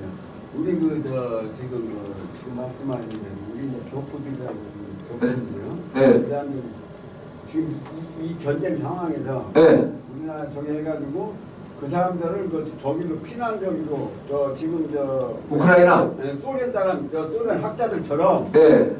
그렇게 빼올 수는 없는가요? 그러니까 어디? 쉽게서 소련에서 우리나라 귀화하는 사람처럼 예. 우리 동포들도 한국을 귀화할 수 없는가 얘기했어요. 아, 그 이제 우크라이나 난민들이 있거든요. 거기서 그 광주의 고려인 마을에 거기 한 1만여 명 있다가 이 사람들이 한국에 정착하는 사람도 있지만 제3국으로 가는 사람도 있고 우크라이나로 되돌아가는 사람도 있고 근데 이제 그 사람들이 뭐가 없냐면요. 비자가 없어요. 그러니까 비자가 없다는 건 뭐냐면은 원래 구소련 시대 때 비자는 있어. 근데 1991년 12월에 구소련이 붕괴가 됐거든요. 붕괴가 되면서 나라가 짜게졌잖아요. 그러면 나라가 짜게지니까 우크라이나라든가 카자흐, 우즈베크, 키르기즈 여러 나라가 만들어졌는데 그러면 그 나라에다가 국적 신청을 해야 되거든요. 근데 국적 신청을 하려면 돈이 좀 비싸요. 그러니까 또 돈 없는 사람들은 국적 신청을 안 했어. 안 하다 보니까 이 사람들은 무국적이야. 무국적이면은 의료 혜택을 받을 수 없어요. 애를 또 학교에 못 보내요. 그런 가운데 또 전쟁이 난 거예요. 그러니까 한국으로 들어오려면은 비자를 발급받아야 되잖아요. 그럼 국적이 있어야 되죠. 그래서 이제 우리 한국 사람들이 돈을 많이 또 이렇게 후원금 지금 또 보면 SBS라든가 등등 해가지고 고려인을 돕시다 무국적 어쩌고저쩌고 하는 게 그래 국적이 있어야 거기서 안정된 직장도 가질 수 있고 한국으로도 나올 수도 있고 그러니까 그게 사실은 간단한 그 문제는 아니다. 예, 오늘은 만주니까 만주 쪽으로 살짝 하겠습니다. 그래서 딴 게 아니라 이야기 잠깐 했는데 조선족이라는 표현은 사실은 그렇게 적절한 표현은 아니다. 중국 사람들이 그 조선족, 중국 정부에서 조선족이라고 하는 것이고 우리 쪽에서는 보통 이제 제중동포 이렇게 표현하는 것이 적절하다. 미국에 사는 사람은 재미동포라고 하잖아요. 그죠? 다만 이제 러시아 같은 경우는 본인들 스스로가 고려인, 고려 사람이라고 러시아 말로 이제 까리에츠라고 하고 다만 이제 옛날에는 다 구소련이었는데 지금 나라가 여러 가지로 나눠지다 보니까 각각의 나라의 명칭을 붙여서 앞에 우즈베키스탄 고려인, 카자흐스탄 고려인 이런 식으로 이제 편의상 이렇게 나누어서 설명을 하고 있다. 그래서 이제 만주라든가 러시아. 근데 이 만주 지역도요. 대체적으로 압록강 건너 지역은 평안도 사람들이 이주합니다. 그러니까 요령성에는 조선족, 우리 제중동포들의 표준어는 평안도 말입니다. 근데 두만강 건너에 연변조선족 자치주. 두만강 쪽은 한경도잖아요. 한경도에 살던 사람이 갔기 때문에 저쪽은 표준어가 한경도. 그 다음에 항룡강성 있죠. 하얼빈하고 이 북쪽. 그러니까 저쪽은 경상도 사람들이 못 먹고 못 살아서 대체적으로. 전라도는 평야가 많고. 그러니까 경상도 사람들이 경상남도 사람들은 주로 먹고 살기 위해서 일제시대 때 일본으로 가고 경상북도 사람들은 주로 만주로 많이 갑니다. 근데 가니까 요령성하고 길림성에는 평안도 사람, 항경도 사람이 딱 털을 잡고 있거든. 그러니까 배척을 해요. 배척을 하니까 조선 사람들은 어디 가느냐? 흥룡강성 가요. 그러니까 흥룡강성에 살고 있는 조선족, 제중동포는 주로 경상도 사람들이다. 그래서 우리가 1992년에 중국과 국교 수교를 했어요. 국교 수교 이전부터 같은 핏줄이라고 해가지고 끊임없이 많은 사람들이 한국으로 옵니다. 그게 누구냐? 초청해서 오는 사람들이 다 흥룡강성에 살고 있는 조선족들이에요. 그러니까 경상도 사람들이 특히 봉건적이고 또 이렇게 혈연의식이 강하잖아요. 그러니까 그 흥룡강성에 있는 사람들은 일찍 한국에 와서 떼돈을 많이 벌었습니다. 떼돈도 벌고 또 일가 친척들도 많이 해주고. 그래가지고 그 사람들은 지금 현재 흥룡강성으로 되돌아가기보다는 한국에 일찍 정착하거나 또는 중국에서 또 경상도 말이라든가 이 우리 표준어에 가까운 말을 쓰니까 한국의 기업들이 중국으로 진출해서 주로 통역은 전부 다 누구냐? 남쪽 출신인 그 흥룡강성, 경상도 출신인 거기 조선족들 대중동포가 주로 그런 역할을 담당한다, 하고 있다. 그리고 이 사람들이 최근에는 일본이라든가 특히 미국으로 이주를 많이 했습니다. 흥룡강성 쪽, 이쪽 사람들.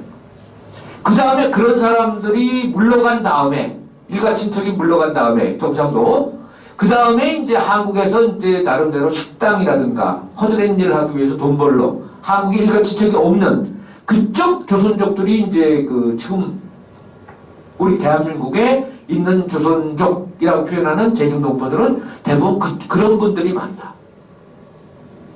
그러니까 그 고향 그 조상들이 대체적으로 평안도하고 한경도 이쪽 라인들이다.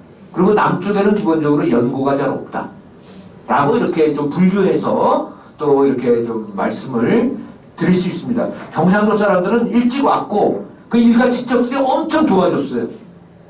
그러니까 중국에 가서 집도 사고, 그리고 그러니까 자제들을 잘 교육시키고, 그리고 자제들을 이제 중국의 유수한 대학에 이렇게 또는 그 산업체에 취직도 시키고, 뭐 이런 식으로. 또 우리도 그렇잖아요. 조선족인데 우리 할아버지 경상도 어디야?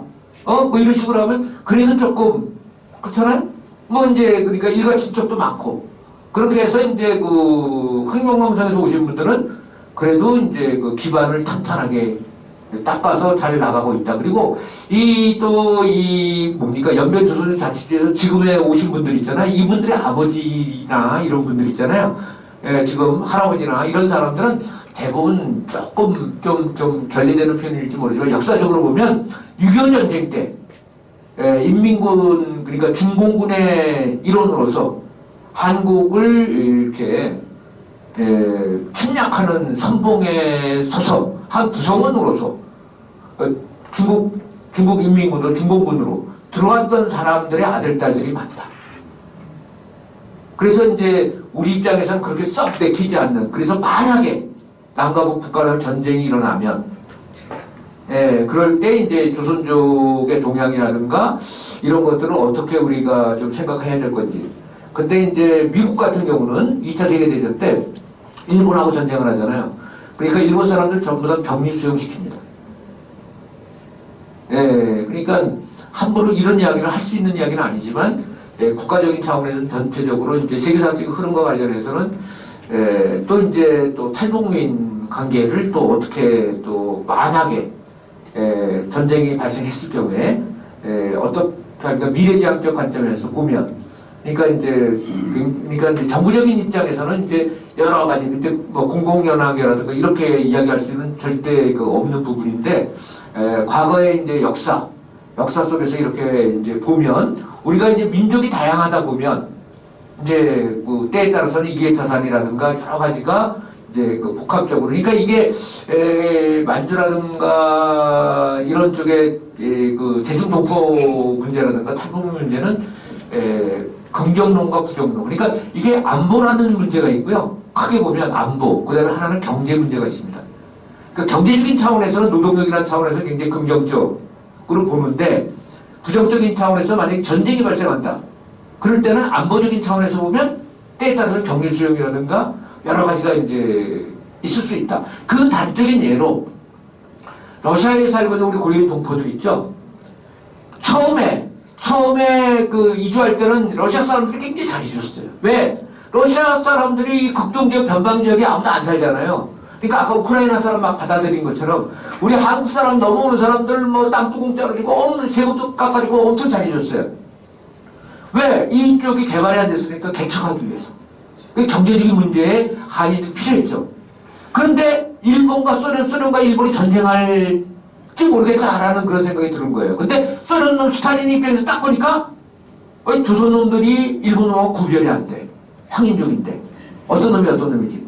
그러니까 안보 문제가 생긴 거야. 국방. 그러니까 이 조선놈들 이게 그 중국하고 이 만주를 거꾸로 조선하고 근처에 갖다 놨다가는 이거는 잘 모르겠다는 거야. 이게 그것도 스파이도 할 가능성도 있고. 그러니까 이 조선놈들 약 18만 명 딱 잡아다가 어디에 보내? 중앙아시아, 카자흐스탄, 우즈베키스탄 이쪽으로 강제적으로 이주시켜버리는 거예요. 그게 바로 안보, 국방. 처음에는 필요했어. 막 여러 가지를 개척할 때 경제적인 문제로 노동력이 필요했어. 그때 써먹었죠. 그러나 이 전쟁 이렇게 생기게 되면 어떻게 돼?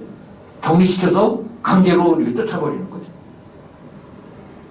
그러니까 냉정하게 생각하면 이 다민족이라든가 이런 그 새로운 어떤 이입 세력에 대한 또 그런 것도 현실적으로 예? 이런 게 있다라고 이렇게 또 그러나 이제 잘못하면은 또 이렇게 또 그거는 이제 뭐 또 특수 상황이니까 또 그런 것도 있다라고 이렇게 말씀드릴 수 있습니다.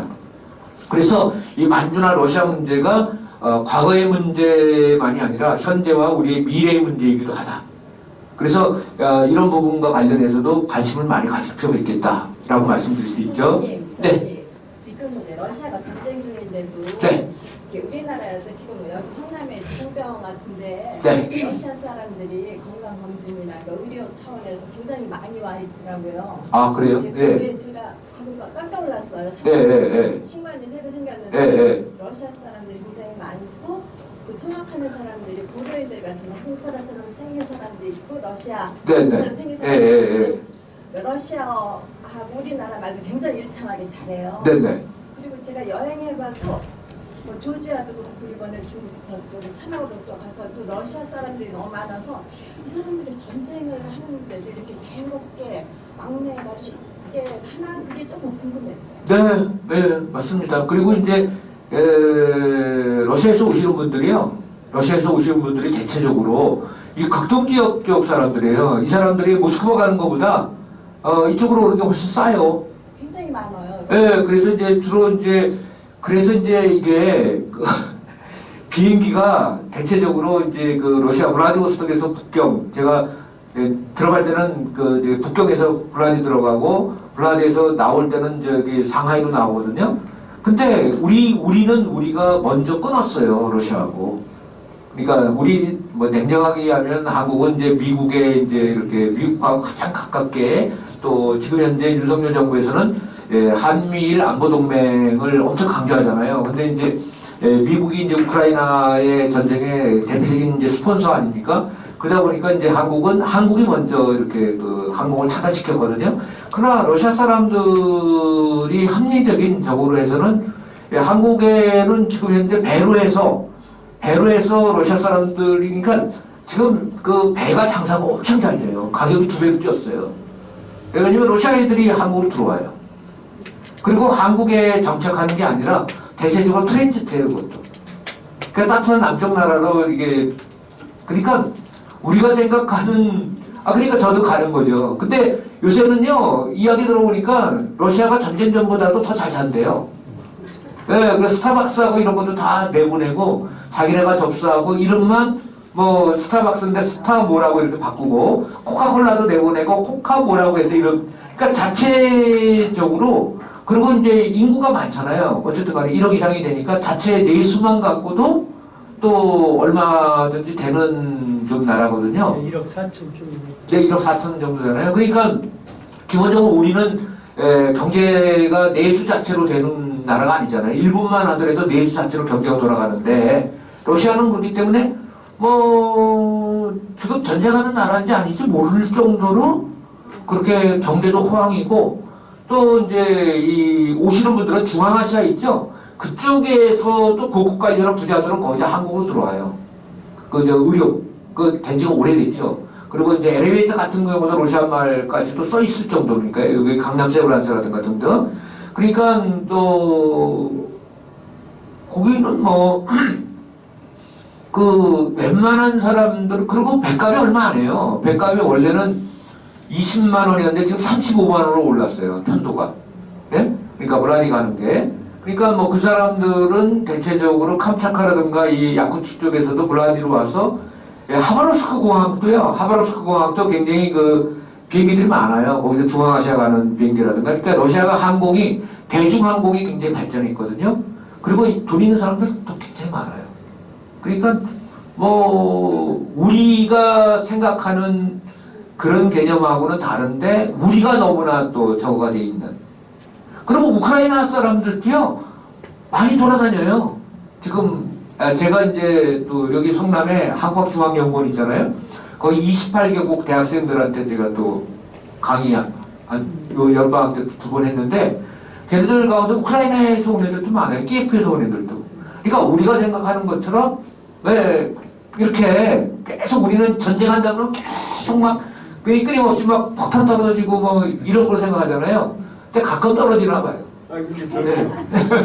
궁금한 것이요. 네. 유튜브에 네. 소련에서 뭐 푸틴이 이제 뭐그 극동지역을 판다, 네. 한국에다 판다, 뭐를 팔아요? 극동지역 땅을 네. 한국에 판다고 하는 것이 많이 뜨거든요. 그래요? 많이 떠요. 좀. 저 근데 깜깜한 이게 밑에 있는 진짜 거 이게 팔면은 과연 돈을 얼마나 우리가 지불할 것이며 우리는 또 뭐 정부에서 환영한다고 당연히 우리가 환영하지. 근데 팔까요? 근데 옛날에 러시아가 알래스카를 미국에 팔았거든요. 그거를 어마어마하게 지금 후회하고 있거든요. 근데 그 연해주 아니 근데 그 저기 유튜브는 이제 뭐 카드라 통신이 많으니까 그 하여튼 예. 오늘 거기까지. 요 이제 이거 좀 제가 여기 강의를 좀 여러 번 나와야 될 것 같아요. 여러분들이 그 강의 평가에 다음에 꼭 모셔달라고. 근데 여기가 상대적으로 강사료가 너무 싸가지고. 근데 여기는 문화원 치고는 강사료가 적은 이런 이야기 해도 되나? 그 농담. 그러니까 장난으로 내가 하는 소리고요. 그리고 이제 여기가 이제 연변조선족 자치주인데 여기가 이쪽에 이제 안도현이에요. 이 안도 쪽에 백두산이 있어요. 그리고 이제 그 여러분들이 인천공항에서 비행기 딱 타잖아요. 그러면 연변조선족 자치주의 중심 도시가 바로 연길이에요. 비행기가 여기 내려요. 여기 내리고 이 연길 쪽에 도문 쪽이 두만강인데 여기 봉오동 전투가 있고 화령현 이쪽에가 이제 청산리가 있다든가 이쪽이 이제 백두산이에요. 근데 만주가요 옛날과 달리 기차라든가 이 고속도로가 어마어마하게 많이 났어요. 그러니까 어마어마하게 발전했습니다. 그리고 지금 현재 아까 러시아 가는 방법이요. 저는 지금 현재 북경으로 해서 이렇게 들어간다 그랬잖아요. 요새는 트랜지트를 어디서 하냐면은 인천 비행기 타고 연길에서 국제버스라든가 비행기 타고 들어가요. 거기서는 블라디보스토크까지 연길에서는 한 5시간 정도 걸려요. 기차 타고. 그 정도 걸리거든요. 근데 이제 비행기도 있어요. 그래서 일반적으로 인천에서 연길 가서 트랜지트면은 이제 러시아는 또 노비자예요. 그렇기 때문에 술 한잔 먹고 그냥 비행기 타고 연길 가서 여기서 이제 그냥 비행기 타거나 버스 타고 그냥 넘어가면 돼요. 노비자예요. 중국은 비자가 있어야 되잖아요. 근데 트랜지트는 비자 필요 없잖아요. 그렇죠? 그러니까 인천 연길 비행기가 있어요. 근데 저는 이제 북경으로 가는 거는 이 추석이니까 조선족들이 추석에 많이 가니까 제가 비행기표가 없어가지고 그 북경으로 해서 이렇게 돌아가는 거죠. 예? 그러니까 연길도 옛날 연길이 아니에요. 그러니까 지금 연변조선족 자치주 이게 굉장히 중요한. 그리고 연길에는 뭐 여러 명동학교부터 시작해서 우리 역사와 관련된 여러 가지 많은 것들이 있고 혹시 백두산 안 가보신 분들이 계신다면 꼭 한번 가보세요. 그리고 뭐 아니면 통일된 다음에 가시든지 북한을 통해서. 저는 북한을 통해서도 또 백두산도 가보고 다 했는데 북한에서 가면 좋은 점이 딱 하나 있어요. 백두산을 가면. 뭐가 좋으냐? 북한은요. 장군봉이라고 있어요. 장군봉, 김일성 장군. 장군봉에서 케이블카가 있어. 그 케이블카 4인용이에요. 조그만 거. 뭐 스위스 같은 데서 타는 거. 그거 딱 타고는 어디까지 내려가면 천지반고까지 내려가. 거기 딱 내려줘. 그래서 거기서는 북한에서 그걸 삭도라고 그래. 삭도 타고 내려가면 그러면 거기서 이제 뭐 천지에서 발 담그고 그다음에 거기서 저것도 해야 돼요. 물고기 잡아가지고 물고기가 있어 지방을 만한 것들이. 근데 또 걔네들이 또 저기 위대한 제가 왔다고 해가지고 뭐 죽도 끓여주고 회도 떠주고 그러더라니까. 그리고 거기서 이제 보트도 태워줘. 천지에서. 북한으로 가면. 돈만 내면 돼. 근데 이제 얘네들 참 너무나 웃기는 거는 뭐냐면 제가 딱 갔는데 삭도가 안 돌아가. 그래서 이제 전화를 해가지고 그러니까 전기가 별로 없어서 특별하게 손님이 오면 전기를 또 이렇게 발전기를 돌려가지고 그렇게 해서 내려갔다 올라오는 거예요. 안 그러면은 끊임없이 계단이 있어. 계단으로. 근데 예전에는 천지 갔을 때 초창기에는요, 장백산 중국으로 가는 거 있잖아요. 그 이도백화로 해서 이렇게 가거든요. 그러면은 지금은 찌푸차 타고 하면은 찌푸차 타고 천지 꼭 코앞에까지 내려다 줘.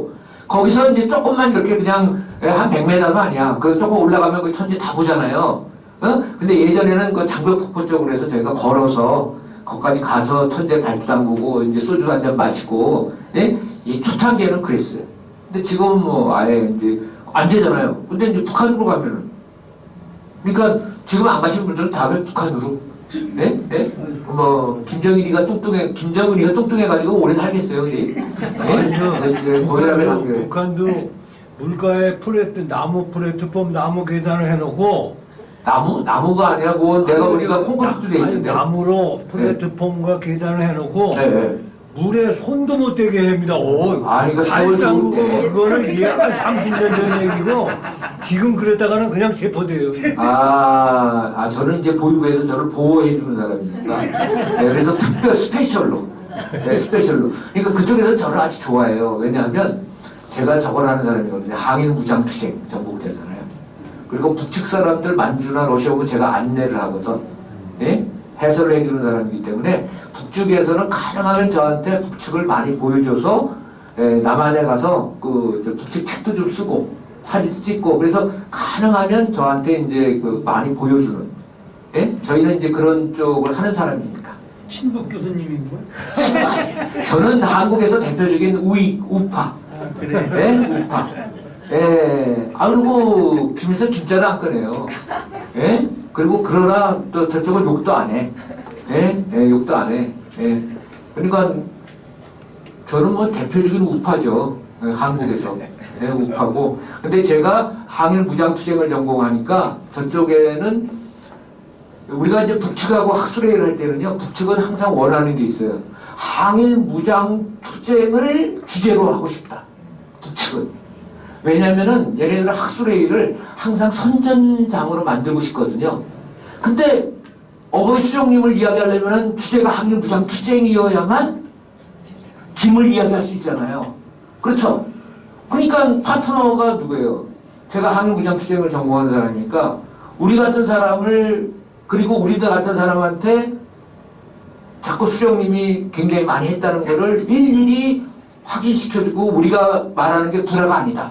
진짜다. 이런 거를 자꾸 알려주고 싶어 하잖아요. 그러니까 저희한테 하나라도 더 이렇게 보여주고 알려주고 근거가 우리가 이야기하는 근거 자료는 이거다. 그러다 보니까 속속들이 저희 같은 경우는 이제 알려주는 거죠. 그리고 역사학자는 보수와 진보가 없어요. 냉정하게 역사적 팩트를 중심으로 해서 설명하는 거지. 역사학자가 뭐 정치라든가 뭐 이런데 해서는 바른 소리 못하지. 항상 바른 소리를 해야 되는 게 역사학자니까. 네. 네. 그래서 이게 또 압록강. 예전에는 참 압록강이 멋졌어요. 일제시대. 그쵸? 이 압록강이고요. 이쪽에 의주의 통군정이라는 데 있죠. 조선시대 때, 임진왜란 때, 선조가 파천, 피난 갔던 데가 통군정이거든요. 의주에. 그쪽 지역이에요. 그쪽에 이제 그리고요, 압록강은 뗏목, 두만강도 그렇고 압록강도 그렇고 뗏목이 유명해요. 그 압록강의 그 백두산이라는 그 산에 참 숲이 너무나 우거져 있는 거야. 아름다니까 너무나 좋은 산들이. 그래가지고 일본 애들이 들어와가지고 러시아 애들도 저쪽에다 전부 다 벌목, 그거 하려고 그러지, 뗏목. 해가지고. 그래서 그 러시아 놈들 가운데서 뗏목을 해서 떼돈 번는 누구냐면 율부린너 아시죠? 빡빡이. 그 할아버지가 이쪽에서 뗏목을 해서 떼돈 벌었죠? 또 일본 놈들도. 그래서 뗏목 하면 떼돈을 번다. 그래가지고 떼돈이라는 말이 나온 거예요. 뗏목 하면 떼부자가 됩니다. 거기서 뗏목, 떼돈이 나온 겁니다. 그러니까 이게 지금 뭐예요? 벌목, 그 나무들 쫙 해가지고.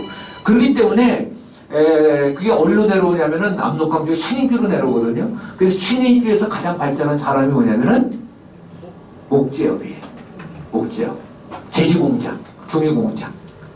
그리고 북한이 지금 현재 제일 부족한 게 뭐냐면은 전력이에요. 전력이 안 좋다 보니까 종이 생산이 제대로, 질 좋은 종이가 안 나와요. 전력을 많이 써야, 그래야만 종이가 아주 좋은 소프트한 종이가 나오거든요. 그렇기 때문에 북한 책들이라든가 등등 보면 종이가 갱지 비슷하게, 우리 화장지 비슷한 종이, 그런 것들이 주로 북한에서 생산이 된다. 그러니까 북한이 가장 부족한, 그리고 북한이 기차가 빨리 못 다녀요. 왜? 전력 때문에. 기차가 빨리 확 지나가면은 터널들이 다 무너져요. 북한 터널. 예, 그래서 북한이 이제 우리는 고속철 같은 거, 이런 거는 그러면 기반 공사부터 다 새로 해야 돼요. 그러니까 북한이 제일 문제가 기반, 기초와 관련해서 이제 전력이다라고 이렇게 말씀드릴 수 있습니다. 그 다음에 여기는 이제 단동, 지금 현재 안동이라는데, 길림도 이제 송악하게 흐르는데요. 길림 시내, 이게 이제 그 일제시대 때 이제 중국의 만주의 모습들입니다. 이게 반석현이라는 데고요. 여기도 이제 압록강 건너인데, 중국 사람들. 중국은요, 기본적으로 우리는 화강암 문화잖아요. 돌이 많잖아요. 중국은 기본적으로 흙이 많습니다. 돌이 거의 없어요. 그렇기 때문에 중국의 모든 산성이라든가 이런 것들적 성문 같은 거, 이거 전부 다 벽돌. 우리는 벽돌 문화가 수원에 화성이 있죠. 거기 장안문이라든가 몇 군데만 이렇게 벽돌로 돼 있어요. 여러분 잘 아시는 다산 정약용 이 기준기로 해가지고 이렇게 벽돌을 했는데, 중국 가서 보고 한 거죠. 근데 중국은 기본적으로 이 만주도 그렇고 또 만리장성도 마찬가지예요. 다 벽돌이에요. 예? 벽돌로 돼 있다. 네, 그리고 이제 이렇게 압록강변들, 이게 목단강역이라고, 목단강 개장수 이야기 들어보셨어요? 목단강은 이게 중소 국경지대예요. 이쪽에 조선군 사령부가 있었고 여기 조선족이 많이 살았는데 한국 사람들이 먹을 게 없으니까 주로 개장수를 많이 했어요. 이 당시에는. 그러니까 개가 옛날에는 식용이 될 수밖에 없죠. 소를 어떻게 잡아먹어요? 그렇죠? 소를 잡아먹을 수 없죠. 그 당연히 집재산님 중에 1호인데. 그러니까 주로 이제 개를 잡아먹을 수 있는, 그러니까 그거는 뭐 불가피한 거죠. 그렇죠? 불가피성으로. 근데 이제 이거 큰 변화죠. 저도 이제 여기 모란시장에서 엄청 잡았는데. 아버님 편찮으셔서. 아버님이 17년 반 중풍으로 누워 계셨는데 조금 그냥 그 변이 안 나와요. 근데 개고기 먹으면 변이 잘 나와. 그것 때문에 소화력이, 그러니까 풍환자들, 누워있는 환자들이 주로 이제 식용개죠, 식용개. 그죠? 그건 닭 한 마리 끼워줘요. 그 닭 한 마리 잡으면. 이 목단강. 그래서 이쪽이 이제 이게 영안이라는 데는 발해가 있던 곳이에요. 그 상경용청부. 하얼빈 중앙대가인데, 하얼빈은 러시아 식민지였거든요. 조차지였거든요. 그렇기 때문에 하얼빈에는 지금도 러시아 거리라든가. 그럼 하얼빈 같은 데 한번 놀러 갔다 오세요. 시원해요, 거기도. 그러니까 북해도보다 거기가 나. 그래요? 하얼빈은, 그래도 하얼빈은 이국적이에요. 거기 러시아가 식민지였기 때문에 러시아 거리가 있고, 이 중앙대가라고 지금 현재 중앙대가인데, 이게 옛날에 러시아 거리예요. 그러니까, 뭐, 소피아 대성당, 성당도 있고요. 그 다음에 송화강. 강변에 거기 뭐 술 한잔 먹기도 좋고, 그리고 이제 또, 홍등제가 그 저기 뭐요? 그 설빙제인가 그 유명. 겨울에. 근데 겨울에 가시면 안 돼. 나이 먹어서 집에 두면 지름길이지. 빙등제인가 뭔가. 빙등제 할 것 같으면 시베리아 가는 게 낫지. 그쵸? 시베리아 가면은 아이스크림을 드셔보세요. 하얼빈도 겨울에. 진짜 맛있어. 이쪽은 추운 지역은 아이스크림 생산이 특별히 거기다 조금 쳐가지고, 그리고 물론 이제 추운 지역에서는 이제 고량주라든가 또 러시아는 이제 그 아무래도 보드카, 라든가 이제 뭐 이런 건데, 요새 이제 나이 드셔서 어디 뭐 저기 이런 데 가가지고 또 술 많이 먹고 그러시면 큰일 나, 적절하게 이렇게, 그리고 여기 이쁜 카페들이 많아요, 조그만 이쁜 카페들이 많거든요. 그러니까 아무래도 이제 이게 그 러시아에, 그러니까 이게 중국의 러시아지. 대련에 가도 러시아 거리가 있어요. 조그맣게. 대련에. 근데 거기는 뭐 아니고, 이쪽은 또 하얼빈에 기차 한번 딱 타잖아요. 그건 바로 블라디보스토크로 가요. 교통이 좋기 때문에 러시아 사람들이 블라디에서 하얼빈. 그리고 한국에서도 비행기가 인천, 하얼빈, 블라디보스토크. 비행기가 있어요. 예? 네, 뭐, 그리고 하얼빈은 좀 북방, 그리고 우리 이제 여자분들, 여성분들 많이 계신데, 나혜석이라고 혹시 들어보셨어요? 예, 예, 화가. 예, 화가, 서양화가. 예, 근데 나혜석이 또 하얼빈에서의 열하루? 뭐, 그 논문도 제가 글도 썼어요. 예? 근데 나혜석이도 있고, 뭐, 또, 누구야, 매문꽃 피는 글에 없었던 이효성. 근데 우리나라 작가들이라든가 이런 사람들이 옛날에 하얼빈에 많이 갔었어요. 거기서 나름대로 그래도 뭔가 송화강변도 바라보고 러시아 뭐 좀 죄송한 표현인데 러시아 아가씨도 많잖아요. 그러니까 굉장히 우리 한국의 입장, 동양적 입장에서는 굉장히 이국적이잖아요. 중국 그리고 한 번 기차 타면 어떻게 돼요? 서울역에서 한 번 타면 바로 하얼빈까지 바로 가거든. 그렇잖아요? 응? 그러니까 이제 거기 하얼빈에 옛날에 사람들이 우리나라 특히 문학하는 사람들, 여성들 이런 분들이 굉장히 그 하얼빈을 많이 갔고 또 하얼빈에는요 블라디보스톡에서 물산물들이 산물들 있죠. 하얼빈은 강가잖아요. 근데 바닷물산이 블라디보스톡에 기차로 바로 와버리는 거야. 블라디보스톡의 특산물은 대게예요. 대게. 킹크랍. 엄청 싸거든요. 예? 그건 뭐 막 때려 먹는 거죠. 그러니까 하얼빈 같은 경우는 뭐 굉장히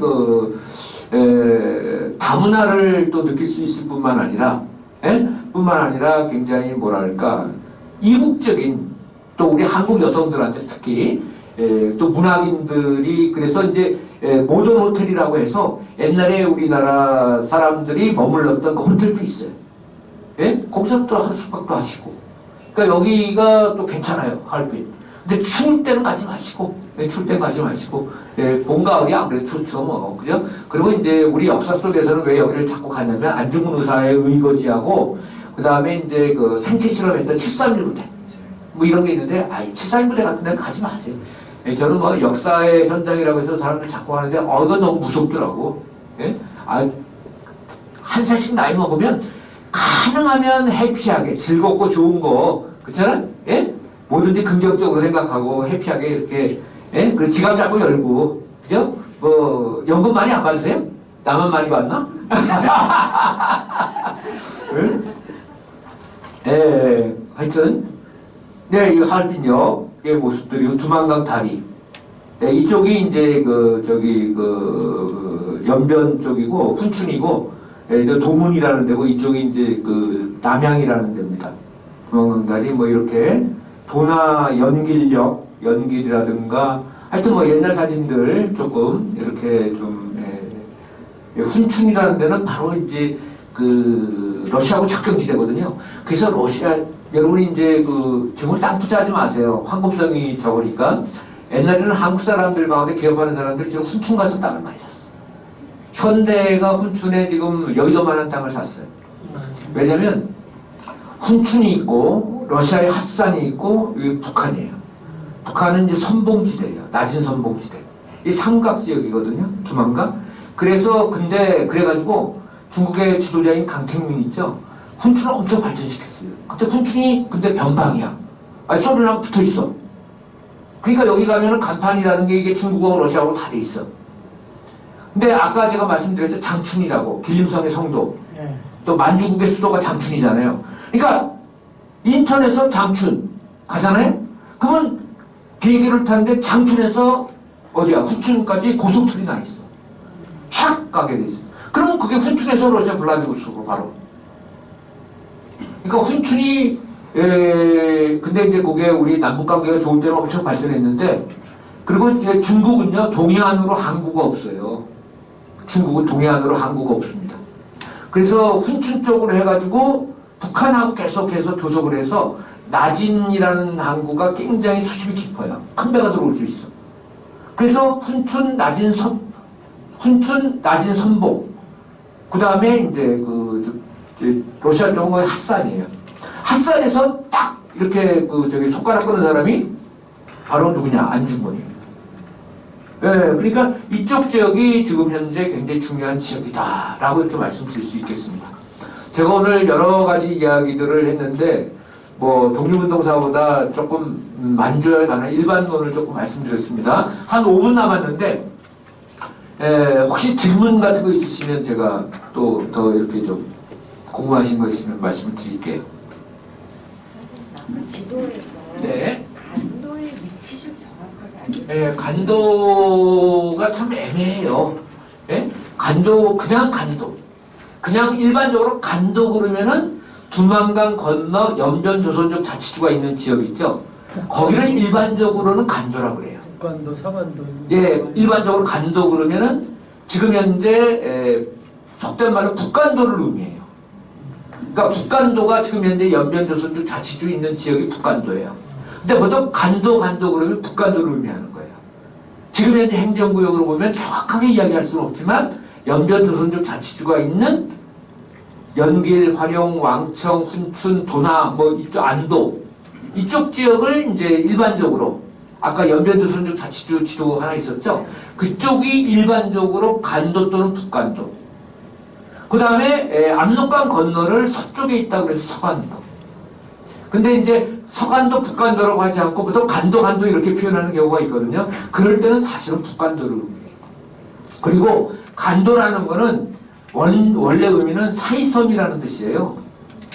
그래서 두만강 가에 있었던 그 섬, 조그만 섬, 그거를 이제 그 간도라고 원래는 했는데 개념이 그리고 이제 이 섬이 뭡니까 그 토사라든가 이렇게 밀려오면서 대체적으로 붙어버리잖아요. 그래서 이제 저쪽으로 붙어버렸고 중국 쪽으로. 그래서 이제 문제가 되는 거는 또 두만강 쪽에 저 끝쪽에 녹둔도라고 있어요. 녹둔도. 거기도 지금 현재 러시아 땅으로 붙어버렸어요. 그 녹둔도에 근무했던 대표적인 우리나라 사람이 누구냐면 이순신 장군이. 예? 그쪽에 있었는데 그쪽도 러시아 쪽으로 붙었어요. 근데 그쪽은 보통 뭐 북간도라고 하지는 않고 그쪽은 이제 지금 러시아의 핫산 지역이니까. 예? 예. 그러니까 일반적으로 그 지리적 표현에 있어서 그 간도가 여러분들한테는 표현이 헷갈릴 수 있다. 예, 어디 답변 되시겠습니까? 녹중도가 요즘 그것도 유튜브에 가끔 나오지만 네. 그 반환한다, 소련에서 반환한다 어떤 얘기가 자꾸 연락다. 아, 녹둔도는 지금 현재 러시아 쪽으로 붙어 있어요. 네. 그러니까 근데 이제 지금 현재 많은 분들이 보니까 유튜브를 통해서 북경해 쪽에 관심이 많으시더라고요. 근데 제가 유튜브를 하나 개설하려고 그래요. 진짜 역사학자가 이야기하는 한국 역사, 한국 근현대사. 예? 아니 너무 이렇게 사입이라고 말씀드리기는 뭐하지만 역사에 조예가 깊은 사람이 너무 많아가지고 그래서 하여튼 예 근데 이제 제가 근데 녹둔도 쪽은 너무나 많이 한 20번 가봤어요. 예, 20번 정도 가본 사람이니까 지금 현재는 어쨌든 섬은 없어요. 지금 이제 좀 모래섬 비슷하게 이제 모래가 쌓이잖아요. 예? 그리고 여러분이 압록강가에 가시면 여러분이 가볼 섬은 뭐냐면 위화도. 위화도 가볼 수는 없어요. 없어. 예? 그냥 모래야 거기도. 예? 예, 그런데 이제 관심을 가져야 될 것이 위화도. 그 다음에 이제 두만강 쪽에서 여러분이 관심을 가져야 될 섬은 녹둔도. 그렇죠? 그 다음에 이제 그 한경도 사람들이 몰래 이렇게 넘어가는데 처음에 넘어간 거는 아무래도 이제 해령에서 넘어간 거로 추정하고 있어요. 근데 해령에서 두만강을 딱 넘어가잖아요. 그러면 삼합이라는 데예요. 삼합에서 고개를 하나 넘어가면 고개가 하나 있어요. 근데 우리나라 사람들이 저 고개를 넘어가면 오랑캐 땅이다 라고 해서 그 고개 이름을 오랑캐 고개라고 졌어요. 그 오랑캐 고개로 해서 쫙 내려가면은 오른쪽에 명동촌이에요. 그 윤동주라든가 문익환 뭐 이런 사람들 명동촌에서 계속해서 평지로 해서 직진해서 내려가면 강이 하나 나와. 그게 바로 해랑강이야. 해랑강 쪽에 붙어있는 거기 우리나라 사람들이 이제 아무래도 논농사잖아요. 물이 있어야 되잖아요. 강을 배경으로 해서 해랑강 쪽에 큰 평야가 있어요. 그 평야가 서정평야야. 그러니까 그 평야를 배경으로 해서 논농사를 지니까 용정의 조선 사람들이 아주 많아. 그 해랑강 맞으면 산이 하나 딱 보여요. 그게 바로 비암산이에요. 비암산 꼭대기에 소나무가 하나 딱 있어. 그게 바로 일송정이야. 일송정 푸른소를. 예? 그런 식으로 돼요. 거기서 이제 그 좌측으로 가면 백두산이에요. 백두산 쪽이 나오고 우측으로 가면 이제 그 두만강의 도문. 직진해서 고개 하나 넘어가면 바로 연길이에요. 연변조선족 자치주의 중심도시. 그리고 그 중간에 있는 산이 모화산인데 모화산에 나는 특산물이 사과배. 사과하고 배가 이렇게 짬뽕배.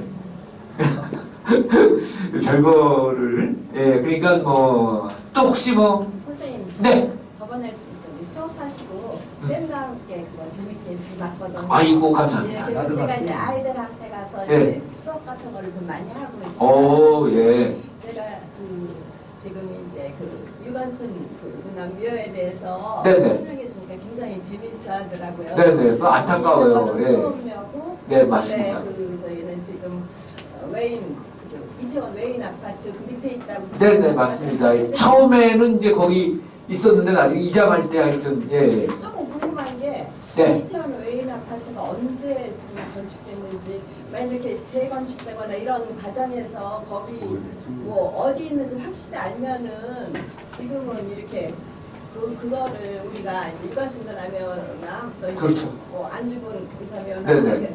재건축할 때 우리가 그거를 다시 꺼내서 이렇게 할 수 있는 방법이 없나, 그게 조금. 예, 그게 이제 그 이태원 쪽에 있었는데, 예, 그게 1930년대. 네.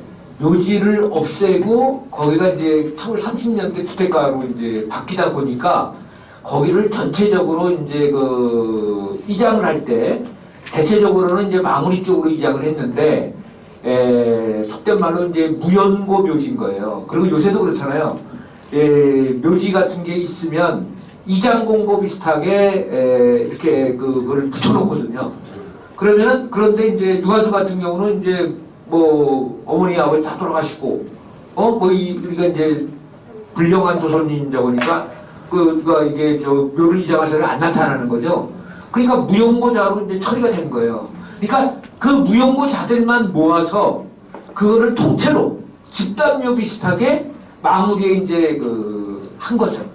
그래서 유관순이 마무리로 옮긴 거는 사실이에요. 그러나 집단적으로 무용고로 해서 그렇게 처리가 됐으니까, 그러니까 마무리에 있기도 하지만 그렇죠. 그러니까 그 유관순 지금 목천에, 예? 벽천에 이렇게 사작도 만들고 했는데 어느 땅을 파가지고 어떻게 묘시겠어요. 그러니까 그쪽에 이제 초음묘, 그러니까 영혼을 이렇게 모시는 묘소로 이렇게 할 수밖에 없는. 그러니까 우리가 그렇게 잘 알고 친숙하고 또 우리 민족의 대표적인 3.1운동뿐만 아니라 민족의 대표적인 여성인 유관순 같은 경우도 묘소가 없다 라고 하는 거는 사실은 굉장히 우리가 또 안타까운 일인데 사람들도 사실은 잘 모르죠. 그죠? 예, 그래서 30년대 그렇게 돼서, 그리고 외인 아파트라든가 이런 쪽은 나중에 다 만들어진 거기 때문에 그거는 또 이렇게 여러 가지 지적도도 떼보고 여러 가지를 이제 좀 앞으로 해야 될. 그래서 아이들도 처음 듣는 소리, 선생님도 처음 듣는 소리가 네. 제가 이제 방송에서 그날 네네네. 네네. 선생님들도 굉장히 흥미로워하시더라고요. 그래도 열심히 또 시청해 주셔서 감사합니다. 네. 그래서 저도 또 오늘 제가 딴 데 어디서 강의한 것보다도 이렇게 여러분들하고 소통도 잘 되고 또 여러분들이 적극적으로 이렇게 임해 주셔서 너무 감사합니다. 또 해피 추석, 즐거운 추석 되시고요. 다음에 또 뵙도록 그렇게 하겠습니다. 너무 감사합니다. 네.